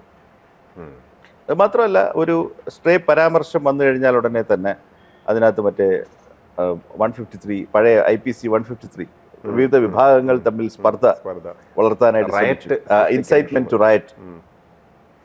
അങ്ങനെ നമ്മൾ പിന്നെ സ്ട്രെച്ച് ചെയ്യാൻ തുടങ്ങിക്കഴിഞ്ഞു കഴിഞ്ഞാൽ ന്യായമായ ഒരു പ്രതിഷേധം ജനാധിപത്യത്തിൽ ആർക്കെങ്കിലും ചെയ്യാൻ പറ്റും. ഞങ്ങളൊക്കെ എത്ര കരിങ്കൊടി പിടിച്ചവരാ. ഞാൻ കരിങ്കൊടി കാണിക്കാത്ത ഒരു വൈസ് ചാൻസലർ എൻ്റെ യൂണിവേഴ്സിറ്റിയിൽ ഉണ്ടായിരുന്നിട്ടില്ല. സാർ ഒരു കലാപകാരിയായിരുന്നു. കരിങ്കൊടി കാണിക്കുന്നത് കലാപമായിട്ട് നമ്മൾ കൂട്ടിയിട്ടില്ല. അല്ല, ഇപ്പം അങ്ങനെയാണ്. ഞാൻ വൈസ് ചാൻസലർ ആയപ്പോൾ എന്നെ കരിങ്കൊടി കാണിക്കുന്നത് എനിക്ക് വളരെ സന്തോഷമാണ്. ആരെയും ഉപദ്രവിക്കാതെ വന്നാൽ മതി, അത് ദാറ്റ് സ്പീക്സ് വേർഡ്. പക്ഷേ കേരളത്തിൽ ഇപ്പം എന്താ പറയുക, കരിങ്കൊടി കാണിക്കുകയോ ഒരു പ്രതിഷേധമുണ്ട് എന്ന് പറയുകയോ ചെയ്തു കഴിഞ്ഞാൽ, I don't want to comment on a specific case, പക്ഷേ ഒരു മാക്സിമലിസ്റ്റ് ചാർജ് കൊണ്ടുവരേണ്ട ആവശ്യമുണ്ട്. അതിൻ്റെ പർപ്പസ് അത്രയേ ഉള്ളൂ. അവരെ 14-20 ദിവസത്തേക്ക് റിമാൻഡ് ചെയ്യാം. വധിക്കാൻ ശ്രമിച്ചു, കരിങ്കൊടി കാണിച്ചു എന്ന് പറഞ്ഞു കഴിഞ്ഞാൽ റിമാൻഡ് ഇല്ല, അപ്പം തന്നെ സ്റ്റേഷൻ ജാമ്യത്തിൽ വിടാം. എന്നെ വധിക്കാൻ ശ്രമിച്ചു എന്ന് പറഞ്ഞു കഴിഞ്ഞാൽ ചിലപ്പോൾ 1 മാസം എടുക്കും ജാമ്യം കിട്ടാനായിട്ട്. അപ്പോൾ ആ ഇൻകാർസറേഷൻ തന്നെ നമ്മളൊരു പണിഷ്മെൻ്റ് ആയിട്ട് കാണുകയാണ്, അവനെ പൂട്ടി. പക്ഷേ എന്താ പ്രശ്നം എന്ന് ചോദിച്ചു കഴിഞ്ഞാൽ, ഈ ട്രയൽ മജിസ്ട്രേറ്റ് എടുത്ത് ജാമ്യാപേക്ഷ വന്നു കഴിയുമ്പോൾ നമ്മളവിടെ ചെന്ന് നിൽക്കുമ്പോൾ ആട്ടെ വധശ്രമം നടത്തിയത്, എങ്ങനെയാണ് വധശ്രമം നടത്തിയത് ചോദിക്കുമ്പോൾ വധിക്കാൻ ഉപയോഗിച്ച ഒരു സാധനവും കയ്യിലില്ലെന്ന് മാത്രമല്ല, ഇവർ പ്രദേശത്ത് പ്രദേശത്തേ ഇല്ല, പരിക്കുമില്ല. വധശ്രമം നടത്തി, പക്ഷേ പരിക്കില്ല. ഇപ്പൊ ഞാനും തറപ്പിച്ച് പോയി കഴിഞ്ഞാൽ ഇത് വധശ്രമമാണെന്ന് പറഞ്ഞു കഴിഞ്ഞാൽ എന്ത് ചെയ്യാൻ പറ്റും? അപ്പൊ ഇത് പ്രശ്നം എന്താണെന്ന് ചോദിച്ചു കഴിഞ്ഞാൽ ഇതിപ്പോ ഒരു വട്ടമല്ല, ഇത് വളരെ പ്രധാനപ്പെട്ട രസമുള്ളൊരു കേസ് തിരുവനന്തപുരത്ത് നടക്കുന്നുണ്ട്. അത് ഒരു കോൺസ്റ്റിറ്റ്യൂഷണൽ അതോറിറ്റീനെ വധിക്കാനായിട്ട് 2 ചെറുപ്പക്കാർ ശ്രമിച്ചു എന്നാണ് കേസ്. FIR എടുത്തു, അവരെ അറസ്റ്റ് ചെയ്തു, റിമാൻഡ് ചെയ്തു, അവര് ബെയിലിൽ പോയി, എല്ലാം സംഭവിച്ചു. ഇപ്പൊ വർഷം 3 ചാർജ് ഷീറ്റ് കൊടുക്കുന്നില്ല. ഇതൊരു ഭരണഘടനാ സ്ഥാനീയനെ വധശ്രമം നടന്നു കഴിഞ്ഞാൽ പ്രോസിക്യൂഷൻ ചാർജ് ഷീറ്റ് അതിൽ കൊടുക്കണ്ടേ? അല്ലെങ്കിൽ നമ്മൾ സമ്മതിക്കേണ്ടി വരും നമ്മുടെ prosecution system is not least concerned. പ്രശ്നം എന്താണെന്ന് വെച്ചാൽ ചാർജ് ഷീറ്റ് കൊടുത്തു കഴിഞ്ഞാൽ അപ്പോഴേ കോടതി എടുത്ത് വെളിയിലോട്ട് എറിയും. സംഭവം മൊഴികളിൽ നിന്ന് വ്യക്തമാകുന്ന അവര് എനിക്ക് പ്രതിഷേധം എന്ന് പറഞ്ഞതേ ഉള്ളത്. ഇത് കേട്ട് കഴിഞ്ഞാൽ ആരെങ്കിലും ഭരിക്കുമോ? അപ്പൊ ഞാൻ പറയും, നമ്മൾ എന്താണ് ചെയ്തുകൊണ്ടിരിക്കുന്നത്? നമ്മൾ you are potentially in abuse of your criminal justice system, അല്ലേ? അങ്ങനെ ചെയ്യും. ഒരു കേസാണെങ്കിൽ പോലും നിങ്ങൾ ഒരു ഫോൾസ് ചാർജ് ചെയ്യാൻ ശ്രമിക്കുകയാണ്. അങ്ങനെ വരുമ്പോൾ എന്ത് സംഭവിക്കും? You are literally compromising on your freedom element. അപ്പോൾ ഒരു സൊസൈറ്റിയിൽ ഫ്രീ സ്പീച്ച് കേസുകൾ എല്ലാ ദിവസവും എടുത്തുകൊണ്ടിരിക്കുകയാണ്. ഇല്ലെങ്കിൽ പൗരന്മാരുടെ ഫ്രീ സ്പീച്ച് നിയന്ത്രിക്കാൻ വേണ്ടിയിട്ട് ഞാൻ പോലീസ് ആക്ടിനകത്തൊരു പ്രയോഗം നടത്തുകയാണ് എന്ന് പറഞ്ഞു കഴിഞ്ഞാൽ ആ സൊസൈറ്റി വികസിത സൊസൈറ്റി എന്ന് പറയാൻ പറ്റില്ല. ടോളറൻസ് സൊസൈറ്റി അല്ലല്ലോ, ഡെഫിനറ്റ് ആയിട്ടും. അപ്പോൾ അവിടെയാണ് ആ പഴയ എലിമെന്റ് വരുന്നത്. ഏത് നിയമത്തിന്റെ ഏത് നൂലാമാല ഉപയോഗിച്ചുകൊണ്ട് ശത്രുവിനെ അല്ലെങ്കിൽ അഭിപ്രായ ശത്രുവിനെ സൈലൻസ് ചെയ്യുക. So the point of fascism is to silence the opposition or silence a contrarian view. അത് വികസിക്കുന്നുണ്ടെങ്കിൽ അതൊരു തെരഞ്ഞെടുപ്പിന്റെ വേദിയിൽ ചർച്ച ചെയ്യുകയും അത് കൺട്രോൾ ചെയ്യുകയും ചെയ്യേണ്ടത് വളരെ ആവശ്യമാണ്. ഇപ്പോൾ ചൈനയിൽ ഇതുപോലെ അഭിപ്രായ സ്വാതന്ത്ര്യമൊന്നും ഇല്ല. ഇപ്പോൾ അവിടെ തീരെയില്ല. അതെ, ടിയാൻമെൻ സ്ക്വയറിലൊക്കെ നമ്മൾ കണ്ടിട്ടുള്ളതാണ്. ഇപ്പോഴും അവരുടെ പത്രങ്ങൾ ഗവൺമെന്റ് എഡിറ്റ് ചെയ്യുന്നതാണ്. ഗവൺമെന്റിനെതിരെ ഒരു വാർത്തയും കാര്യമില്ല, ഒന്നുമില്ല. പക്ഷേ മോർണിംഗ് സ്റ്റാർ വായിച്ചാൽ ഒന്നും അവിടെ വികസനമുണ്ട്, സ്വർഗമാണ്. അതുകൊണ്ട് എല്ലാവരും ഹാപ്പി ആണ് എന്നുള്ള ഒരു നെറേറ്റീവ് ഉണ്ടല്ലോ. അതാണോ നമുക്ക് ഇവിടെ സത്യത്തിൽ വന്നുകൊണ്ടിരിക്കുന്നത്? ഒരുപാട് രാജ്യങ്ങളിൽ അങ്ങനെയാണ്. Why not that? I would rather say we are at times you feel that you are in Korea also. വടക്കൻ കൊറിയ ഇതിന്റെ വേറൊരു എക്സാമ്പിൾ ആണല്ലോ. വടക്കൻ കൊറിയയിൽ ഇലക്ഷൻ ഉണ്ട്, ഒരാളെ ഇലക്ഷൻ നിൽക്കാറുള്ളൂ. നമ്മുടെ യൂട്യൂബിലൊക്കെ വരുന്ന ചങ്ങാതി എന്തായാലും കിം ഇലക്ഷൻ നിൽക്കും, 99.5% വോട്ട് പുള്ളി തന്നെ പോൾ ചെയ്യും കൺസിസ്റ്റന്റ് ആയിട്ട്. പുള്ളി എപ്പോൾ ഇലക്ഷൻ നിന്നാലും 99.5% കൊറിയൻസും അദ്ദേഹത്തിന് വോട്ട് ചെയ്യും. കൊറിയക്കാർ വിശ്വസിക്കുന്നത് അദ്ദേഹം സൂര്യജാതനാണെന്നാണ്. അദ്ദേഹത്തിന്റെ ആൻസസ്റ്റേഴ്സ് അവർ 2-3 പേരുണ്ടല്ലോ, ആ ഫാമിലിയാണ് അവിടെ what ever they call themselves dictatorial powers ഉപയോഗിക്കുന്നത്. അണുവായുധം ഉണ്ടെന്ന് പറയുന്നത് അല്ലേ, അങ്ങനെ. അപ്പൊ അദ്ദേഹം സൂര്യജാതനായിക്കൊണ്ട് അത് കൊറിയക്കാർ വിശ്വസിക്കുകയും ചെയ്യുന്നു ബൈ ആൻഡ് ലാർജ്. അപ്പൊ അദ്ദേഹം പിന്നെ സൂര്യജാതനായതുകൊണ്ട് അദ്ദേഹത്തിന്റെ വാക്കുകൾക്ക് യാതൊരു, വളരെ രസമാണ് അത്. ചില യൂട്യൂബിലൊക്കെ കുറെ കാര്യങ്ങൾ വരുന്നുണ്ട്. അദ്ദേഹം ഇങ്ങനെ ട്രെയിനിലാണ് സഞ്ചരിക്കുക, പ്ലെയിനിൽ കയറില്ല, കാരണം ആരെങ്കിലും മിസൈൽ ചെയ്ത് വീഴ്ത്തുമെന്ന് അദ്ദേഹത്തിന് ഭയമുണ്ട്. ട്രെയിനിൽ സഞ്ചരിച്ച് ഇദ്ദേഹം ഏത് സർക്കാർ ഓഫീസോ അല്ലെങ്കിൽ വർക്ക് പ്ലേസോ അല്ലെങ്കിൽ ഒക്കെ സന്ദർശിച്ചാലും അവിടെ ഒരു കസ്റ്റമറി സംഗതിയുണ്ട്. അദ്ദേഹം എത്തിക്കഴിയുമ്പോഴേക്കും അവിടുത്തെ ഓഫീസിന്റെ മേധാവി അല്ലെ അവിടുത്തെ സൈനിക മേധാവിയും സ്ത്രീ പുരുഷന്മാരവിടെ വന്നിട്ട് അദ്ദേഹത്തിനെ പ്രകീർത്തിച്ചുകൊണ്ടൊരു വലിയ ഗാനം ആലപിക്കും. ചിലപ്പോൾ ഡാൻസും ഉണ്ടാവും അദ്ദേഹത്തിന്റെ മുമ്പിൽ. ആ ഡാൻസും എല്ലാം കഴിഞ്ഞ് കുറെ ചൂടൊക്കെ വെച്ച ശേഷമേ അദ്ദേഹം പോവുള്ളൂ. കാരണം അത് വീഡിയോഗ്രാഫി ചെയ്ത് രാജ്യം മുഴുവൻ കാണിക്കുകയും ചെയ്യും. കാരണം ഇയാളുടെ പോപ്പുലാരിറ്റി ഒട്ടും കുറയുന്നില്ല എന്ന് കാണിക്കാനായിട്ട്. നമ്മുടെ നാട്ടിൽ തുടങ്ങിയല്ലോ ഉണ്ടല്ലോ. ശരിയാണ്. കഴിഞ്ഞ 75 കൊല്ലം 70 കൊല്ലം ഇല്ലാത്തതുപോലെ പിന്നെ തെരഞ്ഞെടുക്കപ്പെട്ട് വരുന്ന ആൾക്കാർക്ക് വാഴ്ത്തുപാട്ട് പാടിക്കൊണ്ട് സെക്രട്ടേറിയറ്റ് ജീവനക്കാർ നടക്കുന്നത് ഞാൻ കണ്ടു. വളരെ റിഹേഴ്സൊക്കെ ചെയ്തിട്ട്. ഇപ്പം ഇവര് പിന്നെ ഞാനിങ്ങനെ ഓഫീസ് വിട്ടു വരുമ്പോൾ ഇങ്ങനെ അസോസിയേഷൻ ഭാഗത്ത് ഭയങ്കര റിഹേഴ്സൽ നടക്കുന്നത്. അപ്പോൾ ഒരു സാധാരണ ഒരു മനുഷ്യൻ, തെരഞ്ഞെടുപ്പിൽ ജയിച്ച ഒരു മനുഷ്യൻ ഒരു ഭരണഘടനാ സ്ഥാനത്തിരിക്കുന്നു. ആ വ്യക്തിയെ പണ്ട് ഈ രാജഭരണകാലത്തൊക്കെ വഞ്ചി ഭൂപതേ, അതായിരുന്നല്ലോ കേരളത്തിന്റെ പാട്ട്. ഈ വഞ്ചി ഭൂപതയെ മാറ്റി വെച്ചിട്ട് ഒരു പ്രകീർത്തിക്കൽ ഗാനം ഇവർ ആലപിക്കുകയാണ്. അത് ഭയങ്കര റൈറ്റാണ്, തൊണ്ട പൊട്ടി പാടുകയാണ്. പാടുന്ന കണ്ടാൽ നമുക്ക് വിഷമം തോന്നും. അപ്പോൾ കണ്ടോണ്ടിരിക്കുന്ന വേറൊരാൾ പറഞ്ഞു, അതിൽ വയറ്റത്തടിച്ചിട്ടാണ് പാടേണ്ടത്, കാരണം ശമ്പളം പോലും കൊടുത്തിട്ടില്ല, DA കിട്ടിയിട്ടില്ല, ഒരു അടിസ്ഥാന ശമ്പളം മാത്രമേ ഉള്ളൂ, DA ഒന്നും വാങ്ങിച്ചിട്ടില്ല. അതുകൊണ്ട് പണ്ട് ഞങ്ങളുടെയൊക്കെ പിന്നെ ചെറുപ്പ സമയത്ത് പ്രശാന്ത് കണ്ടിട്ടുണ്ടോ എന്നറിയില്ല, ഈ ബസ്സിൽ കയറി കഴിഞ്ഞാൽ ഉടനെ ഒരു യാചനയുടെ ഭാഗമായിട്ട് പാടുമായിരുന്നു. വയറ്റത്തടിച്ച് പാടുന്നതാണ് കുറച്ചുകൂടെ നല്ലതെന്നൊരു രസികൻ അവിടെ നിന്ന് പറയുകയാണ്. അങ്ങനെയെങ്കിലും കിട്ടട്ടെ. പക്ഷെ നോക്കൂ, അപ്പം സാധാരണഗതിയിൽ ഇപ്പം അതിനിടയ്ക്ക് പിന്നെ ഈ ശമ്പള വർധന ആവശ്യപ്പെട്ട ആൾക്കാരുടെ സമരമൊക്കെ നടക്കുന്നുണ്ട്. ഈ ആശമാര്, മെഡിക്കൽ ടീച്ചേഴ്സും ഒക്കെ അവർ അറ്റ്ലീസ്റ്റ് പ്രക്ഷോഭത്തിലാണ്. പക്ഷേ സിസ്റ്റത്തിനകത്തുള്ളവരുടെ പ്രതികരണം നോക്കൂ. നിങ്ങൾ സഫർ ചെയ്യാണ്. സഫർ ചെയ്യുന്ന സമയത്ത് നിങ്ങളുടെ പ്രതികരണം എന്ന് പറയുന്ന മറ്റേ കിമ്മിനെ സ്വീകരിക്കുന്ന പോലെയാണ്. അവരൊരു പ്രതീക്ഷയിലാണ്. എന്താണ്, വാഴ്ത്തി പാടിയാലെങ്കിലും കിട്ടിയാലോ, മറ്റേ സ്റ്റോക്ക്ഹോം സിൻഡ്രോം പോലെ വാഴ്ത്തി പാടിയാലെങ്കിലും എന്തെങ്കിലും കിട്ടിയാലോ, യാചിച്ചു നോക്കിയാൽ എന്തെങ്കിലും കിട്ടിയാലോ, പുകഴ്ത്തിയാൽ എന്തെങ്കിലും കിട്ടിയാലോ. അപ്പൊ അത് നല്ല അവസ്ഥയാണെന്നും അതാണ് കേരളത്തിന്റെ ഭാവി എന്ന് കുറച്ച് പേര് പറയുന്നുണ്ട്. നമുക്ക് നല്ലത് വരട്ടെ എന്ന് നമുക്ക് പറയാനുള്ളൂ. ആത്മാഭിമാനം ഇല്ലാതെ നമ്മുടെ മലയാളി അങ്ങനെ ആയിരുന്നില്ലല്ലോ. കുറച്ചൊരു സെൽഫ് റെസ്പെക്ട് തീർച്ചയായിട്ടും ഉണ്ടായിരുന്നു എന്നാണ്. ഇന്ത്യയിൽ ഏറ്റവും കൂടുതൽ ആത്മബോധവും സെൽഫ് റെസ്പെക്റ്റും ഉള്ള ഒരു സാംസ്കാരിക തനിമയാണ് മലയാളിയുടേത്. അത് ലോപിച്ചിട്ടുണ്ടെങ്കിൽ അത് കാര്യമായിട്ട് എന്തോ പറ്റിയിട്ടുണ്ട്. എനിക്ക് ഓർമ്മയുണ്ട്, ചെറുപ്പത്തിൽ പണ്ട് പറയായിരുന്നു തമിഴ്നാട്ടിൽ MGR ജയിച്ചു, അവിടെ അരി സാരി കൊടുത്ത് ജയിക്കും എന്നൊക്കെ പറഞ്ഞു. അപ്പൊ നമ്മൾ കേരളത്തിൽ ഇവിടെ എന്നിട്ട് പറയാമായിരുന്നത് സിനിമയിൽ നിന്ന് ആകെ പ്രേംനസീർ നിൽക്കാൻ നോക്കി തോറ്റു, അങ്ങനെ നമ്മൾ ഭയങ്കര പ്രബുദ്ധനം, നമ്മൾ രാഷ്ട്രീയമായി രാഷ്ട്രീയ വോട്ടാണ് ഇങ്ങനെയൊക്കെ പറയുമായിരുന്നു. പക്ഷെ ഇന്ന് കാലം മാറി. ഒരുപക്ഷെ നമ്മൾ കൂടുതൽ തെലുങ്ക് സിനിമ കണ്ടിട്ടാണോ എന്തോ സാധ്യതയുണ്ട്. പക്ഷെ ഫ്രീ ബീസിനും ഈ ഐഡന്റിറ്റി പൊളിറ്റിക്സിനും കേരളത്തിന് മുമ്പില്ലാതിരുന്ന സ്ഥാനം കൈവന്നിരിക്കുകയാണ്.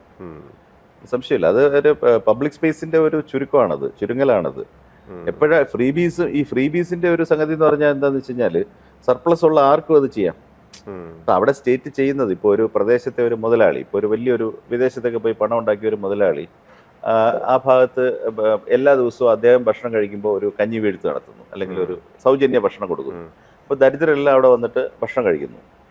അപ്പോൾ അവരുടെ ഇന്നൊരു റെസിപ്രോസിറ്റിയും പുള്ളി പ്രതീക്ഷിക്കുന്നു. സ്റ്റേറ്റ് ഇത് ചെയ്യുമ്പോഴുള്ളൊരു ഗുണം എന്ന് പറഞ്ഞു കഴിഞ്ഞാൽ ആർക്കും അതിനകത്തൊരു മാനക്കേട് വിചാരിക്കേണ്ട കാര്യമില്ല. എല്ലാവർക്കും അത് അവകാശം എന്നുള്ള നിലയ്ക്ക് നമ്മൾ തന്നെയാണല്ലോ പ്രൊവൈഡ് ചെയ്യുന്നത്. അപ്പം അത് എസെൻഷ്യൽ സർക്കംസ്റ്റാൻസിൽ അത് ചെയ്യേണ്ടത് ആവശ്യമാണ്, അത് തെറ്റില്ല. പക്ഷെ അത് നമ്മൾ റെസിപ്രോസിറ്റി പ്രതീക്ഷിച്ചുകൊണ്ട് ഇത് കൊടുക്കുന്ന ആൾ നമ്മളെ നാളെ പിന്തുണയ്ക്കുമെന്ന് പ്രതീക്ഷിച്ചുകൊണ്ട് ചെയ്യുന്നിടത്തൊരു പോരായ്മയുണ്ട്. ആ ഒരു പ്രതീക്ഷ മാത്രമല്ല, ഇപ്പോൾ പലപ്പോഴും ഇത്തരം ഫ്രീ ബീസ് കൊടുക്കുമ്പോൾ മാനം കെടുത്തിയിട്ട് കൊടുക്കുന്നത് പോലെയും കൂടെ തോന്നുന്നുണ്ട്. സ്റ്റേജിലൊക്കെ വരുത്തി ഒരു ദാരിദ്ര്യമായിരിക്കാം, അനോണിമിറ്റി ഇല്ല, ദാരിദ്ര്യമായിരിക്കാം, അല്ലെങ്കിൽ അയാളുടെ ഗതികേട് ആയിരിക്കാം, ഒരു ചിലപ്പോൾ ഒരു ദുരന്തത്തിന്റെ അവകാശമായിട്ട് തോന്നൂല. അപ്പൊ അതെ, നിനക്ക് ഞാൻ തരികയാണോ, നീ എപ്പോഴും ഒരു അടിമയെ പോലെ നിന്ന് തൊഴുത് പിടിച്ച് നിന്നോ എന്നുള്ളൊരു ധ്വനി. ഞാൻ ഈയിടെ ഒരു പരസ്യവും കണ്ടു. അതില് ഇതുപോലൊരു വിക്ടിമിനെ കാണിച്ചുകൊണ്ട്, സത്യം പറഞ്ഞാൽ അത് കാണുമ്പോൾ നമുക്ക് തന്നെ ഒരു വിഷമം തോന്നും. ആ വ്യക്തിയോ ആ വ്യക്തിയുടെ ചിലപ്പോൾ ആ കുട്ടികളുണ്ടാവും, കൂടെ പഠിക്കുന്നവരുണ്ട്, ഇവരെല്ലാം കാണുമ്പോഴും എന്താണ് നമ്മളൊരു ഈ ഡു ഗുഡേഴ്സ് ചെയ്യുന്ന കുറ്റകൃത്യങ്ങൾ, ക്രിമിനാലിറ്റീസ് നല്ല ഉദ്ദേശത്തോടു കൂടി ചെയ്തു കളയും. ഞാൻ ഒരു ഇതുപോലെ ഭയങ്കര ചാരിറ്റി ചെയ്ത് 10 രൂപയുടെ ചെയ്ത 10 ലക്ഷത്തിന്റെ ഹോർഡിങ് വയ്ക്കുന്ന ഒരു വ്യക്തി, അദ്ദേഹം ന്യായം പറഞ്ഞ ഞാൻ കേട്ടിട്ടുണ്ട്, ഇത് കണ്ട് പലരും മാതൃകയാക്കട്ടെ, എന്നെ ഒരു മാതൃകയാക്കട്ടെ. ഈ സെൽഫ് റെസ്പെക്റ്റ് കുറഞ്ഞു പോകുന്നത് മലയാളിയുടെ ഒരു ചേഞ്ച് ആയിട്ട് കാണുന്നുണ്ടോ? അതെ, തീർച്ചയായിട്ടും അതൊരു കൺഫോർമിസ്റ്റ് സൊസൈറ്റിയുടെ ലക്ഷണമാണ്. അത് മുന്നോട്ട് പോകുന്നത് പിന്നെ കേരളത്തിൽ നിൽക്കുന്ന മലയാളികൾക്കൊട്ടും നല്ലതല്ല. ചിന്തിക്കാതെ കൺഫോർമിസം പറയുന്നത് നല്ലതല്ല. എൻ്റെ ഒരു ബേസിക് പ്രിമൈസ് എന്തെന്ന് പറഞ്ഞാൽ, ഈ തെരഞ്ഞെടുപ്പിന് നിൽക്കുന്നവർ ജയിക്കുന്നവർ ശക്തമായിട്ട് ഓഡിറ്റ് ചെയ്യപ്പെടണം. എന്താണെന്നറിയോ, അതിനകത്ത് നേരത്തെ ഒരു കൺസെപ്റ്റ് ഉള്ളത്, ഈ നമ്മൾ ഗവൺമെൻറ്റിൽ അല്ലെങ്കിൽ പബ്ലിക് സ്പെയറിൽ എക്സ്പെൻഡ് ചെയ്യുന്ന പൈസയ്ക്ക് ഒരു പ്രശ്നമുണ്ട്. അത് തരുന്നത് ഒരു കൂട്ടരാണ്, നികുതിദായകർ എല്ലാവരും കൊടുക്കുന്നുണ്ട്. പക്ഷേ ഈ ഗവൺമെൻറ്റിലേക്ക് നികുതി തരുന്നത്, നോൺ ടാക്സ് റവന്യൂ തരുന്ന ആൾക്കാർക്ക് ഇത് ആരാണ് സ്പെൻഡ് ചെയ്യുന്നതെന്നുള്ളത് വളരെ പരിമിതമായിട്ടേ അറിയാവൂ. അതായത് എന്നെയോ അല്ലെങ്കിൽ ഗവൺമെൻറ് ഒഫീഷ്യൽസിനെയോ പ്രതിനിധികളെയോ തിരഞ്ഞെടുക്കപ്പെട്ട ഭരണാധികാരികളോ അവർക്ക് വളരെ കുറച്ചു പേർക്ക് നന്നായിട്ട് അറിയാവും. അപ്പോൾ തെരഞ്ഞെടുപ്പിന് ഇവിടെ നിൽക്കുന്ന 3 സ്ഥാനാർത്ഥികളെ നിങ്ങൾക്ക് ഇൻറ്റിമേറ്റ് ആയിട്ട് അറിയാമെന്ന് നിങ്ങൾക്ക് പറയാൻ പറ്റും. അവരാര് കള്ളം കാണിക്കും, ആര് കള്ളം കാണിക്കത്തില്ല, ആരുടെ കയ്യിൽ കള്ളപ്പണമുണ്ട്, അവർ കൊടുക്കുന്ന പബ്ലിക് ഡിസ്ക്ലോഷർ മാത്രമല്ലേ കയ്യിലുള്ളൂ. അവരുടെ ഒരു വലിയ ട്രാക്ക് റെക്കോർഡ് ട്രാക്ക് ചെയ്യാൻ ഈ നികുതി കൊടുക്കുന്ന ആളിന് യാതൊരു നിർവാഹവുമില്ല, വോട്ടർക്ക് നിർവാഹമില്ല, which is the same group. ഇനി ഇവരിത് സ്പെൻഡ് ചെയ്യുന്നത് നേതാക്കളും ഉദ്യോഗസ്ഥരും. അത് ആരിലേക്കാണ് പോകുന്നത്? അതൊരു തേർഡ് പാർട്ടിയാണ്. അപ്പോൾ പൈസ, ഗവൺമെൻറ്റിൻ്റെ പൈസ കൊടുക്കുന്ന ഒരു സെറ്റ്, മാനേജ് ചെയ്യാൻ സ്പെൻഡ് ചെയ്യുന്ന ഒരു സെറ്റ്, ഇതിൻ്റെ ഗുണം കിട്ടുന്ന സെറ്റ് 3. ഇവർ തമ്മിൽ വാസ്തവത്തിൽ യാതൊരു അക്കൗണ്ടബിലിറ്റി മെക്കാനിസം ഇല്ല. അതുകൊണ്ടാണ് നമ്മുടെ CNAG നിങ്ങൾ ഉണ്ടായിരുന്ന ഓഡിറ്റ് ആൻഡ് അക്കൗണ്ട് സംവിധാനം എല്ലാം ഭരണഘടന ക്രിയേറ്റ് ചെയ്തിരിക്കുന്നത്. കാരണം ഇത് എങ്ങോട്ട് പോയെന്നുള്ള ഇതിൽ കാണിക്കയിടുന്നത് പോലെ തന്നെയാണ്. എവിടെ പോയി ഭഗവാന് കിട്ടിയോ ഇല്ലയോ എന്നുള്ള ഭഗവാന് മാത്രമേ അറിയാവൂ. അപ്പോൾ ഈ പ്രശ്നം ഇതിനകത്തുള്ളത് കൊണ്ടാണ് ഈ പബ്ലിക് റെപ്രസെൻറ്റേറ്റീവ്സിനെ സ്ട്രിക്റ്റായിട്ട് ഓഡിറ്റ് ചെയ്യേണ്ട ഒരു ആവശ്യമുണ്ട്. പക്ഷേ സാർ ഇപ്പോൾ CAG പോലും ഓഡിറ്റ് ചെയ്യേണ്ടെന്നാണ് പറയുന്നത് ചില ഇൻസ്റ്റിറ്റ്യൂഷൻസ്. ഇറ്റ്സ് നോട്ട് അവർ നമ്മുടെ കോൺസ്റ്റിറ്റ്യൂഷണൽ സ്കീം അല്ല. ഇപ്പം സിയാൽ എയർപോർട്ടിന്റെ കാര്യത്തിൽ വലിയ കേസൊക്കെ നടന്ന് സുപ്രീം കോടതി ഓഡിറ്റ് ചെയ്യണമെന്ന് പറഞ്ഞല്ലോ. That is another aspect. You are striking on a very important aspect. ഞാൻ പറഞ്ഞ ഫ്രീഡം എന്ന് പറയുന്നത് പോലെ accountability is the other part of freedom. Is the representative accountable to you? Is the representative serious about ഈ legislative business ചെയ്തതുപോലെ തന്നെ പ്രധാനമാണ് നമ്മുടെ ലെജിസ്ലേറ്റീവ് കമ്മിറ്റീസിൻ്റെ പെർഫോമൻസ്.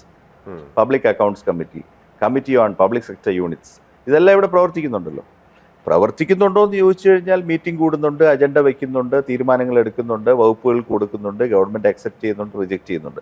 പക്ഷേ ഇപ്പോൾ committee on public sector enterprises നാട്ടിലിപ്പോൾ പ്രവർത്തിച്ചിട്ട് വളരെ വർഷങ്ങളായി, 30-40 വർഷമായി. കേരളത്തിൻ്റെ PSUs അതുകൊണ്ട് ഗുണപരമായിട്ട് മെച്ചപ്പെട്ടു എന്ന് പറയാൻ പറ്റുമോ? അപ്പോൾ നമ്മൾ സാധാരണഗതിയിൽ ഇൻസ്റ്റിങ്ക്റ്റീവായിട്ട് നമ്മൾ ഗവൺമെൻറ്റിനെ കുറ്റം പറയും. പക്ഷേ ഇതിൽ ആരും ലെജിസ്ലേച്ചറിനെ കുറ്റം പറയുന്നത് കേൾക്കാറില്ല. കാരണം ഓവർസൈറ്റ് അവരാണ് കൊടുക്കേണ്ടത്. കമ്മിറ്റികൾ കുറച്ചുകൂടെ കാര്യക്ഷമമായിട്ട് പ്രവർത്തിക്കേണ്ടത്. കമ്മിറ്റികളിൽ താങ്കളും പോകുന്നതാണ്, ഞാനും പോകുന്നതാണ്. നമുക്കറിയില്ല എൻ്റെ ബിസിനസ് ട്രാൻസാക്ഷൻ്റെ ഒരു ഡെപ്ത് എത്രയാണ്, സീരിയസ്നെസ് എത്രയാണ്. So one of the aspects is that legislative discussions committeesum are they holding the executive to real accountability? The accountability system, നമ്മുടെ സിസ്റ്റത്തിൽ CNAG again reports only to the public accounts committee keeps it in the parliament. അപ്പോൾ ഇതിൽ വരുന്ന ചർച്ചകൾ പിന്നെ ഡെപ്തിലുള്ളതാണോ? ഇതിലൊക്കെ ലെജിസ്ലേറ്ററിൻ്റെ performance എന്താണ്? ഇതെല്ലാമാണ് നമ്മൾ ചിന്തിക്കേണ്ടത്. നമ്മളിപ്പോഴും കഞ്ഞി വീഴ്ത്താര് നടത്തും എന്നുള്ള ചിന്തയിലാണ്. കഞ്ഞി വീഴ്ത്ത്, കുപ്പിവെള്ളം, ഇത് അല്ല, CAG ഓഡിറ്റ് ചെയ്യുക അല്ലെങ്കിൽ പൊതുവേ ഉള്ള നമ്മുടെ റൂൾസ് അനുസരിച്ച്, ഇപ്പോൾ rules of business, secretariat manual, ഇങ്ങനെ ഒട്ടനവധി സിസ്റ്റംസ് ഉണ്ടല്ലോ, നമ്മുടെ ഒരു ചട്ടക്കൂടുകൾ. ഇപ്പോൾ ഭരണഘടനയ്ക്ക് കീഴിൽ എങ്ങനെ ഒരു ഗവൺമെൻറ് പ്രവർത്തിക്കണം എന്ന് പറയുന്ന സത്യത്തിൽ നേരെ വരുന്ന റൂൾസ് ഓഫ് ബിസിനസ്സിലോട്ടാണ്. പിന്നീട് സെക്രട്ടേറിയറ്റ് മാനുവലാണ്, അതാണല്ലോ ഗവൺമെൻറ്. അപ്പോൾ ഇത് തന്നെ വയലേറ്റ് ചെയ്തിട്ട് പ്രവർത്തിക്കുന്നുണ്ടല്ലോ. ചെയ്യപ്പെടുന്ന ഒരുപാട് സംഭവങ്ങളുണ്ട്, പല കേസുകൾ. ഇപ്പോൾ ഉദാഹരണത്തിന് ഇപ്പം പലതവണ സാറിന് ട്രാൻസ്ഫർ ചെയ്ത കേസുകൾ തന്നെ ചട്ടവിരുദ്ധമാണെന്ന് കാറ്റ് വളരെ വ്യക്തമായിട്ട് പറഞ്ഞിട്ടുണ്ട്. അപ്പോൾ ഇത്തരം കേസുകൾ നോക്കുമ്പോൾ ഇന്നാത്താകുമ്പോൾ കേസ് കൊടു എന്ന് പറയുന്ന ഒരു ധാർഷ്ട്യം ജസ്റ്റിസ് കോടതിയിലേ ഉള്ളൂ. അപ്പോൾ ജസ്റ്റിസ് അല്ലെങ്കിൽ നീതി ന്യായം ഒന്നും സർക്കാരിൽ വേണ്ടേ? അത് സർക്കാർ എന്താണെന്ന് മനസ്സിലാകാത്തതുകൊണ്ടാണ് പറയുന്നത്. എക്സിക്യൂട്ടീവ് എന്ന് പറയുന്ന ഒരു ബ്രാഞ്ച് മാത്രമേ. State, you are a student of law. State എന്ന് പറയുമ്പോഴേക്ക് ഈ 3 ബ്രാഞ്ചസും. പക്ഷേ ശരിക്കും എക്സിക്യൂട്ടീവിലുള്ളവർ എപ്പോഴും ഈ ട്രിബ്യൂണലിനെയോ കോടതിയോ എതിരാളിയായിട്ടല്ലേ കണക്കാക്കുന്നത്. കോടതി പോയി എന്നുള്ളത് തന്നെ ഒരു കുറ്റമാണല്ലോ. അതെ, ഇയാൾ എല്ലാ കാര്യത്തിനും ഇയാൾ കോടതിയിൽ നിങ്ങളുടെ കഴിവേട് കൊണ്ടാണ് എന്നാണ് എൻ്റെ ആൻസർ. നിങ്ങൾ തെറ്റായ ഓർഡർ പാസ്സാക്കുന്നുണ്ടല്ലേ എനിക്ക് കോടതി പോകേണ്ടി വരുന്നത്. ഇനി നിങ്ങളുടെ ഓർഡർ പെശകാണെന്ന് ഞാൻ എഴുതിത്തരുന്നു, അതും ചവറ്റോട്ടയിലിട്ടു. അവർ you don't respond to it. ആ സ്റ്റേജിലല്ലേ ഞാൻ ട്രിബ്യൂണലിൽ പോകുന്നത്. കോടതി പോകുന്ന വല്ല എളുപ്പമുള്ള കാര്യമാണ്. സ്വയം ബാധിക്കാന്ന് വെച്ചാൽ പോലും it is an expensive time consuming process. നമ്മുടെ മനസ്സ്, ശ്രദ്ധ, ടു പ്രൂവ് ദി ഒബ്വിയസ്. ഇപ്പം നമ്മൾ എക്സിക്യൂട്ടീവിലുള്ള എല്ലാവർക്കും അറിയാം, നമ്മൾ ഇൻവൈറ്റ് ചെയ്യുന്നതല്ലേ ഈ ഓരോ കോടതി വിധി. ചിലത് നമ്മുടെ കഴിവുകേട്, നമ്മുടെ ഗതികേടും ഉണ്ട്. ഇപ്പോൾ റിസോഴ്സ് ഇല്ല, പെൻഷൻ ആയിട്ട് നിൽക്കുന്ന ആളിന് ആ പൈസ വേണം, കൊടുക്കാൻ പറ്റുന്നില്ല. ആ കേസിൽ നമുക്ക് വേറെ റെക്കോർഡ്സ് ഇല്ല. പക്ഷേ അതേ അവസരത്തിൽ നമ്മുടെ ചട്ടം നിഷ്കർഷിക്കുന്ന സാധനം നോക്കി മര്യാദയ്ക്ക് അത് അപ്ലൈ ചെയ്ത് കഴിഞ്ഞാൽ ആ ഇഷ്യൂ സെറ്റിൽഡായി. അവിടെ നമ്മൾ പിന്നെ വേറെ എന്തെങ്കിലും ഒരു ഒബ്ജക്റ്റീവ് അല്ലെങ്കിൽ because you are told to act in a way, ചട്ടം മാറ്റി വെച്ച് പ്രവർത്തിച്ചതിന് ശേഷം പിന്നെ അത് കുളമാക്കുകയല്ലേ. ഞാൻ കഴിഞ്ഞ ദിവസം എത്ര റിട്ട് കേസുകൾ സർക്കാരിനെതിരെ കേരള ഹൈക്കോടതിയിലുണ്ടെന്ന് നോക്കുകയായിരുന്നു. അപ്പോൾ റിട്ട് എന്ന് പറഞ്ഞാൽ സർക്കാരിനെതിരെയാണ്. ഒബ്വിയസ്ലി റൈറ്റ്സ് ഇൻഫ്രിഞ്ച് ചെയ്തുകൊണ്ട് പോയത്. അധികാരങ്ങളെ, നമ്മുടെ അവകാശങ്ങളെ, മൗലികാവകാശങ്ങളെ ധ്വംസനം ചെയ്യുമ്പോഴാണല്ലോ. അപ്പോൾ അതിൻ്റെ എണ്ണം കൂടി വരുന്നത്. അത് ഇപ്പോൾ അമേരിക്കയിലോ വേറെ ഏതെങ്കിലും നാട്ടിലാണെങ്കിൽ എക്സിക്യൂട്ടീവ് ഇപ്പോൾ ട്രംപ് തോന്നിയ പോലെ എന്തെങ്കിലും ചെയ്യുന്നു. ട്രംപ് ചെയ്യുന്ന ഇത്തരം എല്ലാ പ്രവൃത്തികളെയും ശരിക്കും അവിടുത്തെ കോടതികൾ ഇൻക്ലൂഡിങ് ടാരിഫ് എടുത്ത് കളയണം. അപ്പോൾ അവിടുത്തെ ഉദ്യോഗസ്ഥരും പലരും ഇപ്പം അങ്ങനെയാണ് ചെയ്യുന്നത്. എന്തെങ്കിലും ആയിക്കോട്ടെ, കോടതി നോക്കുമല്ലോ എന്ന്. പക്ഷേ കേരളത്തിൽ അല്ലെങ്കിൽ ഇന്ത്യയിൽ നമ്മുടെ നീതിന്യായ വ്യവസ്ഥയുടെ ആ ഒരു സ്ലോനെസ് ആണല്ലോ. അപ്പോൾ അതൊക്കെയാണ് സാധാരണക്കാരന് അങ്ങനെ കോടതി പോകുമെന്ന് പറഞ്ഞു കഴിഞ്ഞാൽ, ഇപ്പം സാറ് പോയി, പറ്റുന്ന പലരും പോകുന്നുണ്ടാവും, പക്ഷേ കോടതിയിലൊന്നും പോകാൻ പറ്റാത്ത എത്രയോ പേര് കാണില്ലേ? ഒരുപാട് പേര് അവിടെയാണ് അവരുടെ അതൊന്നും ഇതൊക്കെ ഇതിലെ ക്വാണ്ടിഫൈ ചെയ്യാത്ത ഒരു കണക്കിലും പെടാത്ത ദുരിതങ്ങളാണ് അതെല്ലാം. നീതി തേടി പിന്നെ ഇതിൻ്റെ ഒരു വശം എന്ന് പറയുന്നത് നമ്മൾ നിയമങ്ങൾ കാലികമായിട്ട് പരിഷ്കരിക്കാത്തതുമാണ്. അപ്പം നമുക്ക് തന്നെ അറിയാം പാഡി വെറ്റ്ലാൻഡ് ആക്ട് കേരളത്തിൽ 1.5 ലക്ഷം ആൾക്കാർ വീട് വയ്ക്കാനായിട്ട് അതിനകത്ത് ഒരു പെർമിഷന് വേണ്ടി കാത്തു നിൽക്കുകയാണ്. 2-3 വർഷമായിട്ട്. ഇപ്പോഴത്തെ പ്രോസസ്സിൽ പോയാൽ പോലും ആ നിയമം പറയുന്ന പ്രക്രിയ പാലിച്ചു കഴിഞ്ഞാൽ 3 കൊല്ലം കഴിയും അവർക്ക് പെർമിഷൻ കിട്ടാനായിട്ട്. അതേസമയം ചിലർക്ക് കിട്ടുന്നുമുണ്ട്, ചിലർക്ക് വളരെ ഫാസ്റ്റായിട്ട് കിട്ടുകയും ചെയ്യും. അവിടെയാണ് നീതിയും ന്യായവും ഇല്ലായ്മ. അതാണ് അപ്പം ഞാൻ പറഞ്ഞ ഈ തെരഞ്ഞെടുപ്പ് എന്നല്ല, ഒരു ഡെമോക്രസി, മെച്വർ ഡെമോക്രസി എപ്പോഴും ചർച്ച ചെയ്യേണ്ടത് അതോറിറ്റോറിയസിസം അതിൽ പ്രിവലൻ്റ് ആവുന്നുണ്ടെങ്കിൽ അത് പിന്നെ നമ്മൾ ഡിസ്കൗണ്ട് ചെയ്യണം. 2, തെരഞ്ഞെടുപ്പ് നമ്മുടെ സ്വാതന്ത്ര്യങ്ങളെ വർദ്ധിപ്പിക്കുമോ എന്നുള്ളത് നിശ്ചിതമായിട്ട് പരിശോധിക്കണം. സ്വാതന്ത്ര്യത്തിൻ്റെ ഭാഗത്ത് നിൽക്കാത്ത ഒരു അതോറിറ്റേറിയൻ കൺട്രോളിങ് നേച്ചറുള്ള അല്ലെങ്കിൽ കൂടുതൽ ഭാരം ജനങ്ങളെ അടിച്ചേൽപ്പിക്കാൻ സാധ്യതയുള്ള സ്ഥാനാർത്ഥിയെ നമ്മൾ എപ്പോഴും ഡിസ്കൗണ്ട് ചെയ്ത് കാണണം. കാരണം കൂടുതൽ പ്രോമിസ് ചെയ്യുന്ന ആളായിരിക്കും അത്. It will be very easy to distinguish that. മൂന്നാമത്തത് ഈ അക്കൗണ്ടബിലിറ്റി ആൻഡ് ജസ്റ്റിസ് എലിമെൻ്റ് ആണ്. ഇവർ കിട്ടുന്ന അധികാരം നീതിപൂർവ്വം പ്രയോഗിക്കുമോ, ഇക്വിറ്റബിളായിട്ട് പ്രയോഗിക്കുമോ, അതോ എല്ലാ മുതലും അവരുടെ അടുപ്പമുള്ള ആൾക്കാർക്ക് കൂടെ ഫ്രണ്ട്സ് ആൻഡ് ഫാമിലി ഓർ ഐഡിയോളോഗ്സിന് കൊടുത്തതിന് ശേഷം ബാക്കിയുള്ളവരെ പക്ഷപാതപരമായിട്ട് നീതിയും ന്യായവും നടപ്പിലാക്കുമോ? ഇതെല്ലാം വളരെ ക്രൂഷ്യലായിട്ടുള്ള ചോദ്യങ്ങളാണ്. സാർ ഈയിടെ പറഞ്ഞിരുന്നു, ഒരേ വ്യക്തി തന്നെ നിരന്തരം അധികാരത്തിൽ ഇരിക്കുമ്പോൾ അത് എവിടെ ആയിക്കോട്ടെ അയാൾക്ക് നാച്ചുറലി ഒരു ഫാസിസ്റ്റ് ടെൻഡൻസി വരാനുള്ള സാധ്യതയുണ്ടെന്നുള്ളത് ഇറ്റ്സ് ആക്ച്വലി സയൻസ്. അത് എല്ലാവർക്കും അറിയാവുന്ന ഒരു മനഃശാസ്ത്രപരമായിട്ടുള്ളൊരു കാര്യമാണ്. അപ്പം ഇത് പറഞ്ഞതിന് ശേഷം ഞാൻ ശ്രദ്ധിച്ചൊരു കാര്യം, അത് പറയാൻ നിങ്ങളാരാണ് എന്ന രീതിയിൽ പലരും, ഇപ്പം ഞാൻ ആരാണോ അത് മതി അത് പറയാനായിട്ട്. ഞാൻ ഈ തെരഞ്ഞെടുപ്പിൽ വോട്ട് ചെയ്യുന്നതുകൊണ്ട് എനിക്ക് പറയാം. ഒരു IAS ഉദ്യോഗസ്ഥൻ ഇതുപോലെ സർവീസിനകത്ത് അധികാര ശ്രേണികളിൽ തുടരുകയല്ലേ, അപ്പം നിങ്ങൾക്കും ഇത് ബാധകമല്ലേ? അത് വരുന്നില്ല. കാരണം നമ്മുടേതൊരു സർവീസാണ്. രണ്ടാമത്തെ കാര്യം, ഒരിക്കലും നമ്മൾ ഒരു പദവിയിലല്ലല്ലോ തുടരുന്നത്, പല തൊഴിലുകളുണ്ട്. That applies to every government servant. He dispenses with a service. തീരുമാനങ്ങൾ എടുക്കാനുള്ള ഇൻപുട്ട് നമ്മൾ കൊടുക്കുന്നുള്ളത്, തീരുമാനങ്ങൾ നമ്മുടേതല്ലല്ലോ ഇൻ ദാറ്റ് സെൻസ്. അല്ല, ഇപ്പം ഞാൻ പറയുന്നത്, ഇപ്പം നിങ്ങൾക്ക് പെർമനന്റ് സിവിൽ സർവീസ് ആവശ്യമില്ലെങ്കിൽ രാജ്യത്തിന് വേറൊരു സിസ്റ്റം ഡിസൈൻ ചെയ്യുകയും ചെയ്യാം. 5 കൊല്ലത്തെ കോൺട്രാക്റ്റിൽ എടുത്താൽ മതി. പക്ഷെ ആരെങ്കിലും ഒരാളെ ജോലി ചെയ്തേ പറ്റുള്ളൂ. അത്രേ ഉള്ളൂ. അത് വേറെ കാര്യമൊന്നുമില്ല. Length of contract can be similar. You have A philosophy that 30 കൊല്ലത്തേക്ക് റെഗുലർ ഗവൺമെന്റ്, ഈ 30-35 കൊല്ലത്തേക്കുള്ള റെഗുലർ സർവീസ് കൊണ്ടുവന്നതിന് ഒരു ഫിലോസഫി ഉണ്ട്. അത് ഈ ചൈനയിലെ മാൻഡറിൻ സർവീസ്. കാരണം അവർ ഗവൺമെന്റിന്റെ രീതി പഠിച്ചു വരാൻ ഒരുപാട് സമയം എടുക്കും എന്നുള്ളത് കൊണ്ട് it was found productive to keep. ഈ പെർമനന്റ് സർവീസ് തന്നെ വന്നത് പണ്ട് റോമും സ്പാർട്ടയും തമ്മിൽ യുദ്ധം നടക്കും. ഈ റോം ഒരു ഭയങ്കര സിവിലൈസേഷനാണ്, സ്പാർട്ട ഒരു ഗുണ്ടാ സ്റ്റേറ്റ് ആണ്, അതിനടുത്തുള്ള ഒരു റോഗ് സ്റ്റേറ്റ് ആണ്. പക്ഷേ റോമിന് വലിയ സിവിലൈസേഷനും വലിയ ലൈബ്രറിയും കൊളീസിയും ഒക്കെ ഉണ്ടല്ലോ. പക്ഷേ ഈ റോമൻ ആർമി എപ്പോഴും സ്പാർട്ടയോട് തോക്കും. അപ്പം അങ്ങനെ റോമിലെ സെനറ്റ് കൂടിയിട്ട് വളരെ കൂലങ്കഷമായിട്ട് ആലോചിച്ച് എന്താണ് നമ്മൾ സ്പാർട്ടയോട് തോറ്റു പോകുന്നത്. അപ്പോൾ അവർ കണ്ടുപിടിച്ച്, അവരുടെ റിസർച്ച് പേപ്പറിൽ അവർ കണ്ടുപിടിച്ച് എന്താണെന്ന് വെച്ചാൽ, ഈ റോമൻ ജനറൽസ് എല്ലാം ബേസിക്കലി അമച്വേഴ്സാണ്. ഒരു യുദ്ധം തുടങ്ങുന്ന സമയത്ത് അവർ കൃഷിവലന്മാരെല്ലാം വിളിച്ചുകൊണ്ട് തണ്ടും തടിയുള്ളവരാണ് യുദ്ധം നേരിടാനായിട്ട് പോകുന്നത്. അതേസമയം സ്പാർട്ടൻ ജനറൽസ് എന്ന് പറഞ്ഞാൽ ഫോർ ലൈഫ് ടൈമാണ്. ഇതാണ് വ്യത്യാസം. കാരണം അവൻ പ്രൊഫഷണലാണ്. അപ്പോൾ അവന് സ്ട്രാറ്റജി അറിയാം, ടാക്ടിക്സ് അറിയാം. ഇവരുടെ കയ്യിൽ കൂടുതൽ റിസോഴ്സും റോമിൻ്റെ കയ്യിലുണ്ട്. യുദ്ധം ചെയ്യണമെന്നുണ്ടെങ്കിൽ ഫീൽഡിൽ അന്നത്തെ പോലെ മറ്റേ കുന്തവും വാരിക്കല്ലും ഒക്കെ എടുത്ത് അടിച്ച് പരസ്പരം കൊന്നല്ലേ പറ്റുള്ളൂ. സ്പാർട്ട ജയിക്കും. അപ്പോൾ അങ്ങനെയാണ് റോം ആദ്യമായിട്ട് ഫോർ ലൈഫ് ടൈം ഒരു ജനറലിനെ അപ്പോയിന്റ് ചെയ്യുന്നത്. Four life time he's general. അവിടുന്ന് റോമൻ സിവിലൈസേഷൻ ആണല്ലോ ബ്രിട്ടനിലോട്ട് വന്ന് ഫ്രാൻസ് വഴി ഇങ്ങനെ കറങ്ങി കൊളോണിയൽ ഇത് വഴി ഇങ്ങോട്ട് വന്ന്. ഇപ്പുറത്ത് ചൈനയിലും അതേ പരിപാടിയായിരുന്നു. ചൈനയുടെ മിലിറ്ററി ഡോമിനേഷൻ അവിടുത്തെ ഈ ലെഫ്റ്റനൻസ് ആയിട്ട് ചേരുന്ന ആൾക്കാർ 35 കൊല്ലവും. അത് അല്ലാതെ യുദ്ധം നടക്കുന്ന സമയത്ത് പണ്ട് കേരളത്തിൽ അതുപോലെ കേരളത്തിലുണ്ടായിരുന്ന അമച്വർ ആർമിയാണ്. ഇപ്പം പണ്ട് നായർ പടയാളികളാണല്ലോ തിരുവിതാംകൂർ രാജാവിനുണ്ടായിരുന്നത്. അപ്പോൾ അവർ സാധാരണ കൃഷിപ്പണിക്ക് പോകും. ഈ യുദ്ധം നടക്കുന്ന സമയമാകുമ്പോഴേക്ക് സമൺ ചെയ്യും എല്ലാവരെയും. അപ്പോൾ അത് ഇവിടുത്തെ മാർച്ച് അങ്ങനെയായിരുന്നല്ലോ. ഈ ലെഫ്റ്റിന് പകരം ഓലക്കാൽ, ശീലക്കാൽ, ഓലക്കാൽ ഒരു കാലിൽ ഒരു തുണി കെട്ടും, മറ്റേ കാലിൽ ഒരു ഓല കെട്ടി വെക്കും. ഓലക്കാൽ എന്ന് പറയുമ്പോൾ ഓലക്കാൽ മുമ്പോട്ട് വെക്കും, ശീലക്കാൽ. അപ്പൊ സംഗതി അത് ഫെയിലിയർ ആയി. ചുരുക്കി പറഞ്ഞു കഴിഞ്ഞാൽ യുദ്ധം നോക്കാൻ അത് മതി ഓലക്കാൽ. അതിന് പ്രോപ്പറായിട്ട് ലെഫ്റ്റ് തന്നെ വെക്കണമെന്ന് കണ്ടുകൊണ്ടാണ് professional army, professional civil service എന്ന് വന്നത്. പക്ഷെ ഇപ്പൊ ആർമിയിലും ഷോർട്ട് ടേം എൻഗേജ്മെന്റ് ഉണ്ട്. So A section of the army and civil service can be short term. പക്ഷേ ഈ ഷോർട്ട് ടേമിലുള്ളത് വേറെ ഒരു സെറ്റ് ഓഫ് ഇഷ്യൂസ് ഉണ്ടാക്കി എടുത്തോണ്ടിരിക്കുന്നുണ്ട്. These are all models. അതിലിപ്പോൾ നമുക്ക് ലൈഫ് ടൈം വേണോ, നമുക്കില്ല. പക്ഷേ ഇത് എന്തായാലും ഇത് പറയാനുള്ള മൗലിക അവകാശം ഇല്ലാതാവുന്നില്ലല്ലോ അല്ലേ? മൗലിക അവകാശം ഇല്ലെന്ന് പറഞ്ഞു കഴിഞ്ഞാൽ പിന്നെ ഇത് കൊറിയയിലോട്ട് വല്ല താമസം മാറുന്നില്ല നല്ലത്. അപ്പോൾ യു ക്യാൻ സ്റ്റാർട്ട് വോട്ട് 99.5% വോട്ടിൽ ചേരാമല്ലോ. പിന്നെ കൂടുതൽ ചിന്തിക്കാനൊന്നുമില്ലല്ലോ. അത് കിം ഓർ കിം, 2 സ്ഥാനാർത്ഥികൾ, ബാലറ്റ് 2 സ്ഥാനാർത്ഥികളുള്ളൂ, കിം ഓർ കിം, അത്രേ ഉള്ളൂ. മൂന്നാമത് ഇത് സാറിൻ്റെ ഇന്റർവ്യൂ കണ്ടതിന് ശേഷം ചിലർ ചോദിക്കുന്ന പറഞ്ഞൊക്കെ കൊള്ളാം, പക്ഷെ ഇപ്പം എന്തിനാ പറയുന്നത്? ഇലക്ഷൻ സമയത്ത് മിണ്ടാൻ പാടില്ല പോലും. ഇത് ചിലത് നിമിത്തങ്ങളാണല്ലോ. ഞാൻ ആ കേരള ശബ്ദ ആർട്ടിക്കിൾ എഴുതിയത് 9 മാർച്ചിനും അയച്ചത് 10 മാർച്ചിനുമാണ്. അന്നിവിടെ ഇലക്ഷൻ ഒന്നും ഇല്ല. പക്ഷെ ആസ് ഇറ്റ് ഗെറ്റ്സ് ഷെഡ്യൂൾഡ്, ആ വാരിക സ്റ്റാൻഡിൽ വന്ന സമയത്തേക്കും തെരഞ്ഞെടുപ്പ് തീയതി 15-ന് വന്നു.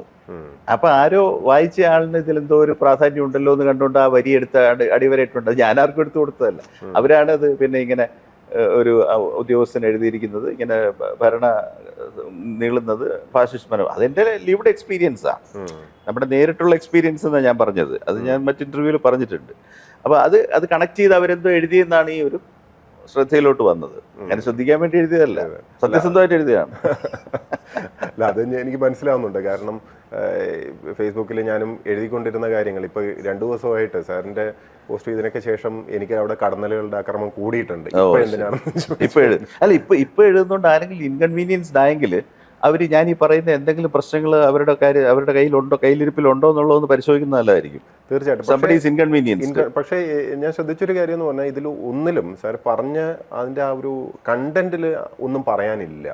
ഇപ്പം പ്രത്യേകിച്ചും ഇലക്ട്രിസിറ്റി ആക്ടിനെ പറ്റി പറഞ്ഞതൊക്കെ വളരെ റിവീലിംഗ് ആയിരുന്നു. പലർക്കും അറിയാതിരുന്ന കാര്യമാണ് ലോഡ് ഷെഡിങ് നിയമപരമായിട്ട് സാധ്യമല്ല എന്നുള്ളത്. അതുപോലെ ഈ റേഷനിങ് സ്റ്റാറ്റ്യൂട്ടറി ആയിട്ട് ഇന്ത്യയിലെ എല്ലാ പൗരന്മാർക്കും ഒരു അവകാശമായി കിട്ടിക്കഴിഞ്ഞാണ് അതും ഒരു സംസ്ഥാന സർക്കാരിനും അതൊന്നും മാറ്റാൻ പറ്റില്ല എന്നുള്ളത്. അപ്പോൾ അതൊക്കെ ഒരു അച്ചീവ്മെന്റ് ആയിട്ട് പറയുന്നത് വളരെ ബാലിശമാണെന്നുള്ള ആ ഒരു aspect. The point is that now we should not say that those are achievements. അതൊരു പൗരൻ എന്നുള്ള നിലയ്ക്ക് നോട്ട് ചെയ്യാനും പറയാനും. ഇപ്പോൾ വേറൊരു എക്സാമ്പിൾ പറഞ്ഞാൽ, ഈ ജപ്പാനിൽ ഇലക്ഷൻ നടന്നപ്പം കഴിഞ്ഞ ഒരു സമയത്ത് ഈ റൂളിംഗ് പാർട്ടിയുടെ മാനിഫെസ്റ്റോയിൽ വളരെ ഇൻട്രസ്റ്റിംഗ് ആയിട്ടുള്ള ഒരു പാരഗ്രാഫ് ഉണ്ടായിരുന്നു. അവർ അപ്പോളജൈസ് ചെയ്തുകൊണ്ടാണ് തുടങ്ങിയിരിക്കുന്നത് ഇൻഫ്രാസ്ട്രക്ചറിൽ. ഞങ്ങൾ കഴിഞ്ഞ 5 കൊല്ലം ഭരിച്ചപ്പോൾ താഴെ പറയുന്ന അക്ഷന്തവ്യമായ അപരാധം ഞങ്ങളുടെ നിന്നുണ്ടായി, അത് വോട്ടർമാർ ദയവായിട്ട് ക്ഷണിക്കണം. എന്താണെന്നറിയോ അപരാധം? ക്യുമുലേറ്റീവായിട്ട് മൊത്തം ജാപ്പനീസ് റെയിൽവേ ഓടുന്ന ജാപ്പനീസ് റെയിൽവേയിൽ അവർ ഭരിച്ചപ്പോൾ ശരാശരി ലേറ്റ് റണ്ണിങ് 4 മിനിറ്റ് സംഭവിച്ചു പോയി. അതുകൊണ്ട് പൗരന്മാർ ഞങ്ങളോട് ക്ഷമിക്കണമേ. നിങ്ങൾ എന്ത് തോന്നുന്നു? നമ്മൾ പറയുന്നു റേഷൻ ഞാൻ മുടക്കിയിട്ടില്ല. അവർ പറയുന്നു പിന്നെ ഒരു വർഷത്തിൽ 4 മിനിറ്റ് എല്ലാ ട്രെയിനും പുട്ടുകതർ, ഓൾ റേറ്റ് റണ്ണിങ്സ് പുട്ടുകതർ. കാരണം അവർ ഉദ്ദേശിച്ചിരുന്ന ആവറേജ് എന്ന് പറയുന്ന 1 മിനിറ്റോ ലെസറോ മറ്റോ ആയിരുന്നു. 4 മിനിറ്റ് വൈകിപ്പോയെന്ന്. ഏത് ഒരു ട്രെയിൻ അല്ല, അല്ല, എനിക്ക് എല്ലാ ട്രെയിനും കൂടെ. എനിക്കൊന്ന് ജപ്പാനിൽ മനുഷ്യരാണ് ഭരിക്കുന്നതെന്ന് തോന്നുന്നു. നമ്മളെ ഇവിടെ തെറ്റുകളൊന്നും സംഭവിക്കാത്ത ഒരു ദൈവതുല്യരായിട്ടുള്ളവരുടെ അങ്ങനെ ആ ലെവലിൽ നമ്മൾ എത്തിയോ? അല്ല, അതാണ് ഞാൻ that is a very important point that you are striking. Another point ഞാൻ പറയും, നമ്മൾ എന്താണോ അല്ലാത്തത്. ഇപ്പോൾ ആന്ധ്രജീത് പറഞ്ഞിട്ടുണ്ട്, നോവലിസ്റ്റ്. അദ്ദേഹം പറഞ്ഞത്, എനിക്കില്ലാത്തതായ ഒരു ഗുണത്തിൻ്റെ പേരിൽ ഒട്ടും സ്നേഹിക്കപ്പെടരുത്. അതാണ് അയാളുടെ ഒരു മേജർ ഫിലോസഫി. അപ്പോൾ ഞാൻ എന്തല്ലയോ അത് ഞാൻ പ്രചരിപ്പിക്കുകയോ പ്രചാരണം ചെയ്യുകയോ ചെയ്യേണ്ട കാര്യമില്ല. That is what mature democracies tell us. ഇപ്പോൾ ട്രംപിൻ്റെ ചില വൈകല്യങ്ങളെന്ന് പറയാവുന്ന ചില പെരുമാറ്റങ്ങളും കാര്യങ്ങളും എല്ലാം അയാൾ നിഷേധിക്കാനൊന്നും ശ്രമിക്കുന്നില്ല. That is out in the open and he is taken as A package.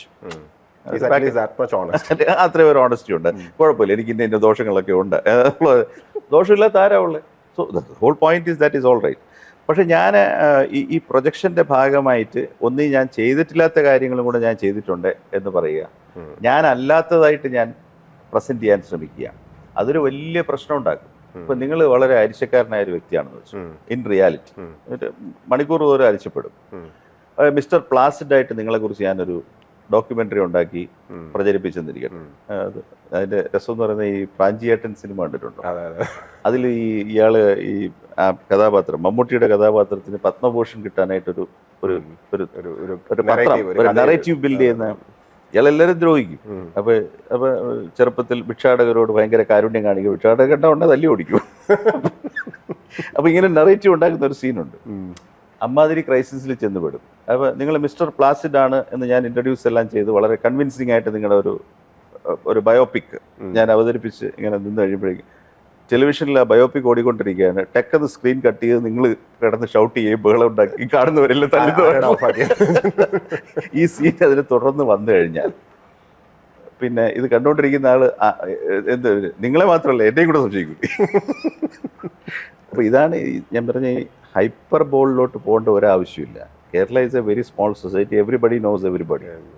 അപ്പം നമ്മൾ എനിക്ക് തോന്നുന്നത് ഈ ഇപ്പോൾ വന്നിരിക്കുന്ന ഒരു വലിയ അപകടം ഈ പൊളിറ്റിക്കൽ പ്രോസസ്സിനെ കുറേ PR സ്പെഷ്യലിസ്റ്റുകളെല്ലാം കൂടെ അങ്ങ് ടേക്ക് ഓവർ ചെയ്തിരിക്കുക. അവർക്ക് വേറൊരു അഹങ്കാരം വന്നിട്ടുണ്ട്. അവരെ കൊണ്ട് സാധ്യമായിട്ടുള്ള വേറൊരു റിയാലിറ്റി തന്നെ അവർക്ക് സൃഷ്ടിക്കാം. ഇത് ഈ കമ്മ്യൂണിക്കേഷൻ ലിറ്ററേച്ചറിലുള്ളൊരു സംഗതിയാണ് ഹൈപ്പർ റിയാലിറ്റി എന്ന് പറയും. അതായത് ഒരു ഓൾട്ടർനേറ്റ് പാരലൽ വേൾഡ് തന്നെ അവർക്ക് സൃഷ്ടിച്ചെടുക്കാം. അരിശക്കാരനെ നിങ്ങളെ എനിക്ക് മിസ്റ്റർ പ്ലാസിഡ് ആയിട്ട് അവതരിപ്പിക്കാം, ഇനി ഒരു സാധുവായിട്ടുള്ള ഒരുത്തനെ ഒരു തെമ്മാടിയായിട്ട് അവതരിപ്പിക്കാം. ഇതെല്ലാം എനിക്ക് എൻ്റെ ടൂൾസ് ഉപയോഗിച്ചിട്ട് ഈ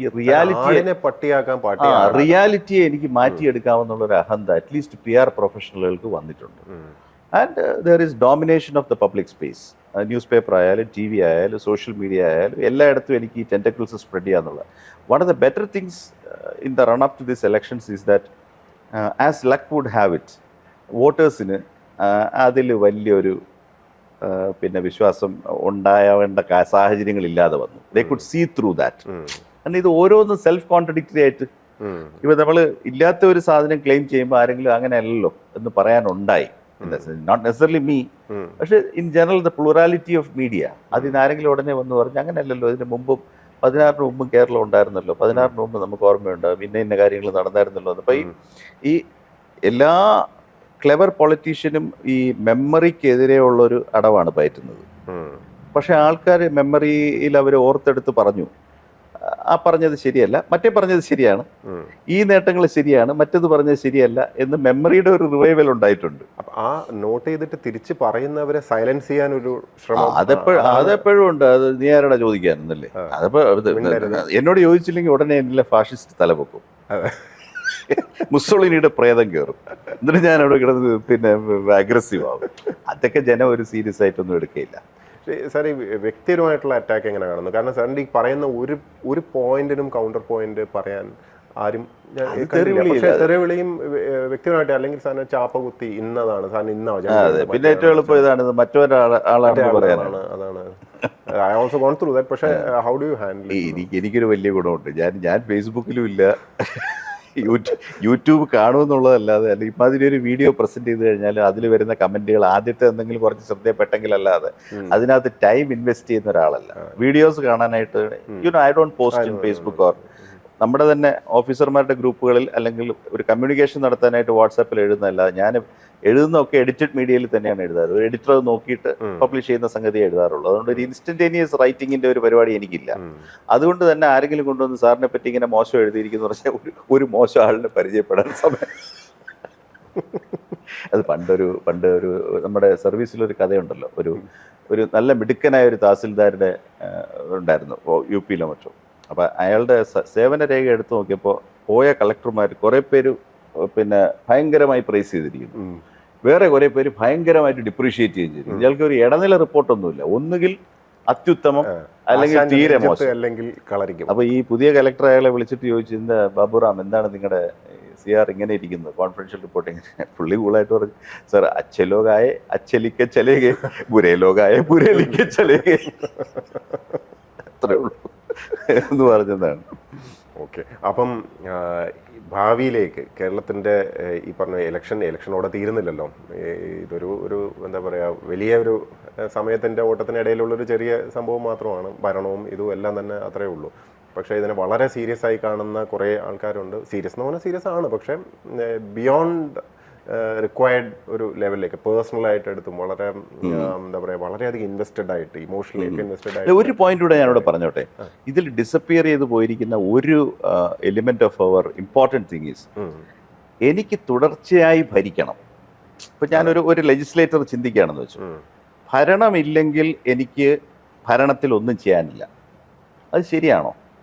പ്രതിപക്ഷത്തിരുന്നിട്ടും കോൺട്രിബ്യൂട്ട് ചെയ്യണ്ടേ? അല്ല, ഞാൻ പറയട്ടെ, നമ്മുടെ സിസ്റ്റത്തിലെ അക്കൗണ്ടബിലിറ്റിയുടെ ഏറ്റവും വലിയ ചീട്ട് കയ്യിൽ വെച്ചിരിക്കുന്നത് പ്രതിപക്ഷമാണ്. അതെ. നമ്മുടെ സിസ്റ്റത്തിൽ ഇപ്പോൾ ലെറ്റസ് സേ 80 സീറ്റുള്ള ഒരാൾ കേരളത്തിൻ്റെ നിയമസഭയിൽ മന്ത്രിസഭ ഫോം ചെയ്തു, മറ്റ് 60 പേര് പ്രതിപക്ഷം വന്നു. ആ പ്രതിപക്ഷ നേതാവും അവർക്ക് കിട്ടുന്ന പാർലമെന്ററി പൊസിഷൻസ് ഉപയോഗിച്ചിട്ടാണ് അവർ ഈ ഗവൺമെന്റിനെ നേർവഴിക്ക് നയിക്കേണ്ടത്. പബ്ലിക് അക്കൗണ്ട്സ് കമ്മിറ്റി ഉൾപ്പെടെ അവരുടെ കയ്യിലാണ്. അപ്പോൾ ഇലക്ഷൻ തോറ്റു കഴിഞ്ഞാൽ ഇതിൽ എന്തോ പറയുന്നത്, വായനശാലയിൽ ഇലക്ഷൻ തോറ്റതുപോലെയല്ല. Still you are so important in the scheme of things. ശരി, ഭരണം കിട്ടുന്നില്ല, പ്രതിപക്ഷത്തിൻ്റെ ധർമ്മം നിറവേറ്റും എന്ന് പറഞ്ഞ് വളരെ സ്ട്രോങ് ആയിട്ട് അവിടെ, കാരണം അവർക്കൊരു വലിയ ടാസ്ക് കട്ടൗട്ടാണ്. കാരണം they are the government in waiting അല്ലേ. അപ്പോൾ അവർക്ക് ഷാഡോ മിനിസ്റ്റേഴ്സിനെ വെക്കാം, ആളുകൾക്ക് വകുപ്പുകൾ തിരിച്ച് പഠിക്കാം, വകുപ്പുകളെ വിമർശനാത്മകമായിട്ട് തന്നെ കാണാം. ആ ഒരു ഓപ്പർച്യൂണിറ്റി എന്ന് പറയുന്നത് നമ്മൾ ഹൈലൈറ്റ് ചെയ്യുന്നേ ഇല്ല. എങ്ങനെ, അപ്പോൾ എൻ്റെ ഒബ്സഷൻ എങ്ങനെ ഇത് പിടിക്കാം, എങ്ങനെ എനിക്ക് മിനിസ്റ്റർ ആവാം, നല്ലത് മിനിസ്റ്റർ അംഗീകാരമുള്ള ഒരു മിനിസ്റ്റർ ആവുക, that's a different issue. But in the whole debate role of the opposition തന്നെ തെറ്റായിട്ടാണ് കണക്കാക്കുന്നത്. പരമാവധി ഒബ്സ്ട്രക്ഷൻ ഉണ്ടാക്കുന്നത് നല്ല ഒപ്പോസിഷൻ എന്നാണ് വിചാരിക്കുന്നത്. അങ്ങനെയല്ല, they have a very clear cut role. അതും ഈ നമ്മുടെ ചർച്ചയ്ക്കകത്ത് ഇപ്പോൾ ഉദാഹരണത്തിന് ഇപ്പോൾ നമ്മൾ ഇലക്ഷനിലോട്ട് പോകുമ്പോഴേക്കും opposition is not saying how effective they were as an opposition. അതിൻ്റെ മെട്രിക്സും ഇല്ല. ഇതൊക്കെ വളരെ ഇതായിട്ട് ഇങ്ങനെ ഇംപ്രഷനിസ്റ്റിക് ആയിട്ട് പറയും. എ നല്ല ഒപ്പോസിഷൻ ലീഡർ ആയിരുന്നു, ബി ഇതിനേക്കാളും വീറുട്ട ആളായിരുന്നു, അതിന് മുമ്പിരുന്ന സി എന്ന് പറഞ്ഞാൽ ഖഡോൽക്കജനായിരുന്നു എന്നൊക്കെ പറയും. അല്ല, ഈ ഖഡോൽക്കജത്വത്തിന്റെ ഒരു മെട്രിക്സ് എന്താണ്? അല്ല, പുള്ളി എന്ന് സമരം ചെയ്യുമായിരുന്നു, പുള്ളി എന്നും അവിടെ കിടക്കും, പുള്ളി എന്ന് ബഹളം വെക്കുമായിരുന്നു, പുള്ളി വന്നു കഴിഞ്ഞാൽ പിന്നെ ആർക്കും ഒന്നും സംസാരിക്കണ്ട, പുള്ളി തന്നെ. ഞാനീ പറയുന്നത് അപ്പോൾ ഈ ഹോൾ പോയിന്റ് ഈസ് ഡെസ്പൈറ്റ് അവർ പ്രിട്ടൻഷൻസ് നമ്മൾ മറ്റ് ഡെമോക്രാറ്റിക് സിസ്റ്റംസ് പെർഫോം ചെയ്യും. എല്ലായിടത്തും ബഹളവും പിന്നെ ഡിന്നും ബസിലും ഒക്കെ ഉണ്ടെങ്കിലും നമ്മൾ വളരെ പ്രാകൃതാവസ്ഥയിലാണ് ഇത് നേരിട്ടുകൊണ്ടിരിക്കുന്നത്. അതാണ് ഒരു ദുഃഖകരമായ കാര്യം. അത് പുരോഗമിക്കുന്നതിന് പകരം പെട്ടെന്ന് അങ്ങ് റിഗ്രഷനാണ്, സ്റ്റാൻഡേർഡ് കുറഞ്ഞ പോലെ. കാരണം വ്യക്തിയാധിഷ്ഠിതമായിട്ടാണ് എല്ലാ ഡിസ്കഷനും. എവിടെയാണ് ഒരു ഇഷ്യൂ ഡാറ്റ ഡ്രിവൺ ആയിട്ട് ഒന്നും പറയുന്നു, ഡേറ്റയ്ക്ക് യാതൊരു പ്രാധാന്യം. പക്ഷേ ഈ ഡേറ്റയുടെ കാര്യത്തിൽ ഒരു സ്റ്റാറ്റിസ്റ്റിക്കൽ കമ്മീഷനൊക്കെ രൂപീകരിച്ചുകൊണ്ട് എന്തൊക്കെയോ എഫേർട്സ് ഈ കഴിഞ്ഞ സമയത്ത് ചെയ്തായിരുന്നു. But I did not find the commission emerge. അതെങ്ങോട്ട് പോയെന്നറിയില്ല. പക്ഷേ ഡാറ്റ കൂടെ പബ്ലിക് ഡൊമൈനിൽ ഇടാനുള്ളൊരു മടി, ഇൻഫർമേഷൻ പബ്ലിക് ഡൊമൈനിൽ ഇടാനുള്ള മടി. ഞാൻ ശ്രദ്ധിച്ച ഒരു കാര്യം എന്ന് പറഞ്ഞാൽ പല ഗവൺമെൻറ് ഉത്തരവുകളും ശരിക്കും സർക്കാരിലെ എല്ലാ ഇറ്റ്സ് എ പബ്ലിക് ഡോക്യുമെന്റ്. അപ്പോൾ ഇത് പബ്ലിഷ് ചെയ്ത് വെബ്സൈറ്റിലും ഒക്കെ വരുന്നത് ഇപ്പം പല ജിയോകളും വരാതിരിക്കുന്ന ഒരു അവസ്ഥ. അതെങ്ങനെയെന്നുള്ളതാണ്. നോട്ടിഫൈ ചെയ്യുന്നില്ല, പബ്ലിക് ഡൊമൈനിൽ ഇടുന്നില്ല. രഹസ്യമായിട്ട് ജിയോ ഇറക്കാൻ പറ്റുമോ? അതൊക്കെ വളരെ അത്ഭുതകരമായിട്ട് തോന്നുന്ന ഒരു സംഭവമാണ്. അപ്പോൾ ഇൻഫർമേഷൻ പബ്ലിക് ഡൊമൈനിൽ ഇടാൻ RTI, ഇപ്പോൾ സാറിന് കൊടുത്ത RTI, ആ കേസ് എനിക്കും അറിയാവുന്നതാണ്. ന്യായമായിട്ടും ഇതിലെ വിവരം തന്നു കഴിഞ്ഞാൽ ഞങ്ങൾ കേസ് തോറ്റു പോകും എന്നല്ലേ? വളരെ വിചിത്രമായിട്ട് എനിക്ക് പറയണമെന്ന് തോന്നി. ഇത് എഴുതിയെങ്കിലും തരാതിരിക്കും. ആ കേസ് ഞാൻ ജയിക്കുകയും ചെയ്തു. കാരണം പച്ചയ്ക്ക് പറയാണ്, ഞങ്ങൾ കോടതിയിൽ എടുത്തിരിക്കുന്ന നിലപാട് കള്ളമാണ്, ഈ വിവരം താങ്കൾക്ക് തന്നു കഴിഞ്ഞാൽ താങ്കൾ, അതായത് ഞങ്ങളുടെ ഫയൽ പുറത്ത് കണ്ടു കഴിഞ്ഞാൽ ഞങ്ങൾ കേസ് തോറ്റുപോകും, അതുകൊണ്ട് താങ്കൾക്ക് കോപ്പി തരാൻ പറ്റില്ല എന്ന് പറയുകയാണ്. കാരണം ഒരിക്കലും ഒരു സർക്കാരിന്റെ ഭാഗത്ത്. പക്ഷെ ഇതൊന്നും എനിക്ക് പണ്ട് ഫൈനാൻസ് ഡിപ്പാർട്ട്മെന്റ് തന്നൊരു മറുപടിയുടെ അത്ര എത്തിയില്ല. എന്നെക്കുറിച്ച് പിന്നെ ആക്ഷേപങ്ങൾ ഉൾക്കൊള്ളിച്ചുകൊണ്ട് എഴുതിയ ഒരു ഇൻസ്പെക്ഷൻ റിപ്പോർട്ടിന്റെ കോപ്പി പണ്ട് യൂണിവേഴ്സിറ്റി ഇരിക്കുമ്പോൾ RTIയിൽ ഫയൽ ചെയ്തു. അന്ന് RTI ഓഫീസർ എനിക്ക് തന്ന മറുപടിയാണ്, ഇത് ഞങ്ങൾ എഴുതിയ റിപ്പോർട്ടിന്റെ കോപ്പി നിങ്ങൾക്ക് തന്നാൽ ഇത് എഴുതിയവരുടെ ജീവനും സ്വത്തിന് ഭീഷണി ഉണ്ടാവും, അതുകൊണ്ട് ഇത് തരാൻ പറ്റില്ല. ഞാൻ വിവരാവകാശ കമ്മീഷനിൽ പോയി. അന്ന് വിൻസെന്റ് പോൾ ആയിരുന്നു കമ്മീഷൻ. വിവരാവകാശ കമ്മീഷൻ ഇത് വായിച്ചിട്ട് അദ്ദേഹം പോലീസ് ഓഫീസറായിരുന്നു. അദ്ദേഹം അത് വായിച്ചതിന് ശേഷം വിവരവും സ്വത്തിനും വ്യക്തിക്കും പിന്നെ ത്രെട്ട് ഉണ്ടെന്നുണ്ടെങ്കിൽ നിങ്ങൾ നിയറസ്റ്റ് പോലീസ് സ്റ്റേഷനിൽ ഒരു പരാതി എടുത്ത് പ്രൊട്ടക്ഷൻ മേടിച്ചോളുക, പക്ഷേ ഡോക്യുമെന്റ് കൊടുത്തേക്കുന്നു. വളരെ സരസമായിട്ട് അത് തീർപ്പാക്കി. ഒന്ന് ആലോചിച്ച് നോക്കണം, ഫൈനാൻസിലൊക്കെ അണ്ടർ സെക്രട്ടറി ആയിട്ടൊക്കെ ഇരിക്കുന്ന ഒരാൾ ഇങ്ങനത്തെ ഒരു റിപ്ലൈ എഴുതി കൊടുക്കുകയാണ്. അത് വളരെ എഫക്റ്റീവ് ആണെന്ന് വിചാരിച്ചിട്ട്. അല്ല, ഇപ്പം പിന്നെ എന്താ അതിൻ്റെ ഇമ്പോർട്ട് എന്താന്ന് ചോദിച്ചാൽ, അതിൽ എന്നെക്കുറിച്ച് എഴുതി പിടിപ്പിച്ചിരിക്കുന്ന ആക്ഷേപങ്ങൾ വായിച്ചാൽ സിവിൽ നടപടിയല്ല, ചിലപ്പോൾ തല്ല് കിട്ടുമെന്ന് എഴുതിയ ആളിന് തന്നെ തോന്നുകയാണ്. ചെയ്തത് പോക്കരത്തരമാണെന്നുള്ള. അതെ, ഞാൻ റിപ്പോർട്ട് എഴുതി പിടിപ്പിച്ചു, പക്ഷെ ഇത് ഞാൻ ആരെക്കുറിച്ച് എഴുതിയോ അവൻ്റെ കിട്ടിയാൽ എനിക്ക് അടി കിട്ടാൻ സാധ്യതയുണ്ട് എന്ന് മറുപടിയായിട്ട് എഴുതി കൊടുക്കുകയാണ്. ഓണസ്റ്റാണ്, സത്യസന്ധത. അല്ല, ഇത് സത്യം പറഞ്ഞാൽ ഏത് കാലഘട്ടത്തിലും ഇപ്പോൾ കക്ഷി രാഷ്ട്രീയത്തിന് അതീതമായിട്ട് സിസ്റ്റം പലപ്പോഴും ഇങ്ങനെയൊക്കെ പെരുമാറാറുണ്ട്. സാറ് വൈസ് ചാൻസലർ ആയിരുന്ന പണ്ട് വെറ്റിനറി വി സി ആയിരുന്ന സമയത്ത് ചട്ടങ്ങൾക്ക് വിരുദ്ധമായിട്ട് അവിടുന്ന് മാറ്റിയേക്കാം, യൂണിവേഴ്സിറ്റി നിയമത്തിന് തന്നെ വിരുദ്ധമായിട്ട്. പക്ഷേ കേസ് ഫയൽ ചെയ്യും, തിരിച്ചു വരികയും ഒക്കെ ചെയ്തു. It's been going on for a while. അത് സിസ്റ്റമായിട്ടുള്ള ഒരു 11 തൊട്ടെങ്കിലും പിന്നെ സ്റ്റേറ്റിന്റെ 2 ബ്രാഞ്ചുകളിലും പയറ്റാൻ സാധിക്കുന്നുണ്ട്. പക്ഷേ അപ്പോഴൊന്നും ഇല്ലാത്ത വിധത്തിലുള്ളൊരു പേഴ്സണൽ വിൻഡിക്റ്റീവ്നെസ് അതിപ്പോൾ കാണുന്നത് ആണ് ഒരു ഒരു ഒരു എന്താ പറയുക, സൈൻ ഓഫ് ഡേഞ്ചർ. ആ നേരത്തെ സാർ പറഞ്ഞ പോലെ ഒരു ഫാസിസ്റ്റ് ടെൻഡൻസി, അത് ഫയലിനകത്ത് ഈ ഫാസിസ്റ്റ് ടെൻഡൻസി എങ്ങനെയാണ് കാണാൻ പറ്റുക? അല്ല, ഇപ്പോഴും വന്നിരിക്കുന്ന ഒരു വ്യത്യാസമാണ്. അതായത് ഫയലുകൾ ഇൻഡിപെൻഡൻ്റ് ആയിട്ട് എഴുതുമ്പോൾ തന്നെ അതിൽ വിമർശനം വരും. നമ്മൾ പ്രതീക്ഷിക്കാത്ത, അല്ലെങ്കിൽ നമ്മൾ മാത്രം കാണുന്ന ഒരു കാര്യം ഫയൽ എഴുതി കഴിഞ്ഞാൽ ഇത് എന്തിനാ എഴുതിയെന്നൊരു ചോദ്യം, അത് പുതിയതാണ്. അത് പണ്ടെങ്കിലും എന്തിനാ ഇത് പറഞ്ഞു പറയാൻ പാടില്ലായിരുന്നു, അങ്ങനെ സംസാരിക്കാൻ പാടില്ലായിരുന്നു എന്നൊക്കെ പറഞ്ഞിട്ട്, അതൊക്കെ ഈ ഞാൻ നേരത്തെ പറഞ്ഞ ട്രൈബൽ വാസന വീണ്ടും തലപൊക്കുന്നതിന്റെ ലക്ഷണങ്ങളാണ്. ഞാൻ ഇപ്പോഴും ഓർക്കുന്നു ഒരു ഡിസ്റ്റിങ്ക്ട് എക്സാമ്പിളിൽ അന്നിരുന്ന, ഇപ്പോഴത്തെ കാര്യമല്ല, കുറച്ച് മുമ്പത്തെ കാര്യമാണ്, പ്രിസൺസിന്റെ മേധാവി ഒരു പരാതി പറഞ്ഞു HOD-മാരുടെ മീറ്റിങ്ങിൽ. അതായത് ഞാൻ ഓർക്കുന്നത് ഈ നോൺ IPC ഒഫൻഡേഴ്സ് ഉണ്ടല്ലോ, ഫോറസ്റ്റ് ആക്ടിലെ ഒഫൻഡേഴ്സ്, കസ്റ്റംസ്, ഇവരെല്ലാം അറസ്റ്റ് ചെയ്യുമല്ലോ. അറസ്റ്റ് ചെയ്യുന്ന ഏജൻസീസ് പോലീസ് മാത്രമല്ലല്ലോ. അപ്പോൾ അവർ വിജിലൻസ് ഇങ്ങനെ മറ്റ് ഏജൻസികൾ റിമാൻഡ് ചെയ്തിരിക്കുന്ന പ്രതികളെ കോടതിയിൽ ഹാജരാക്കാനായിട്ട് പോലീസ് എസ്കോർട്ട് കിട്ടാൻ പ്രയാസം. ഒരു പോലീസിനെതിരെ ഒരു പരാതിയായിട്ടാണ് ഈ പ്രിസൻസ് ഡയറക്ടർ ജനറൽ ആ മീറ്റിങ്ങിൽ ഇങ്ങനെ പറഞ്ഞത്. അത് കുറച്ചു നേരം ആ കംപ്ലൈൻറ്റ് ഇങ്ങനെ, സത്യം പറഞ്ഞാൽ ഇതൊരു വളരെ നിസ്സാരമായിട്ട്, ആ ലെവലിൽ വളരെ നിസ്സാരമായിട്ട് പോലീസ് ശ്രദ്ധിക്കേണ്ട ഒരു മാറ്റർ എന്നുള്ളത് മാത്രമേ ഉള്ളൂ. വേണ്ട ക്രമീകരണം ചെയ്യണമെന്ന് പറഞ്ഞു കഴിഞ്ഞാൽ അത് കഴിഞ്ഞു.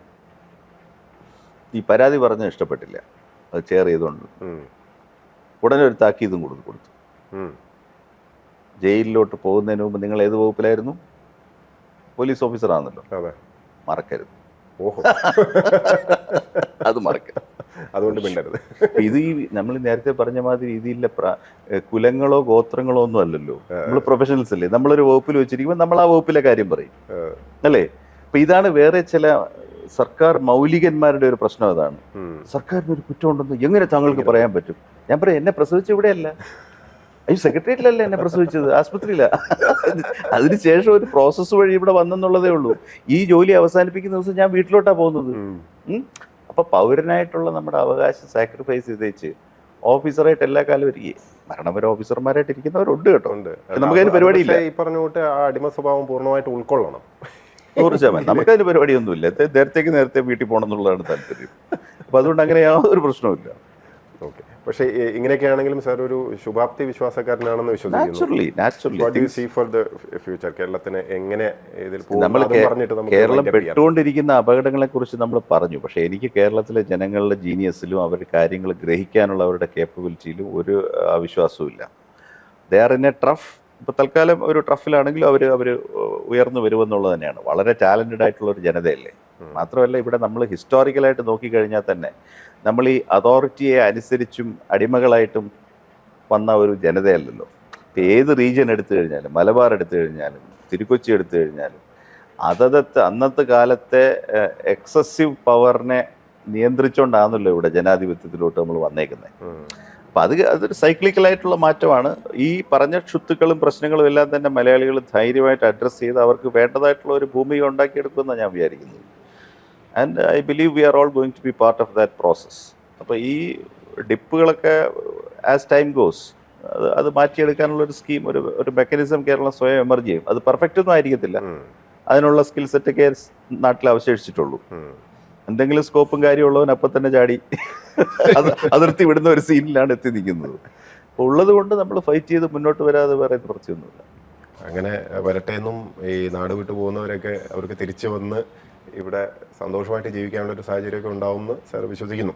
തീർച്ചയായിട്ടും. On that note sir, thank you so much. Thank you very much. Thank you for inviting me. Thank U.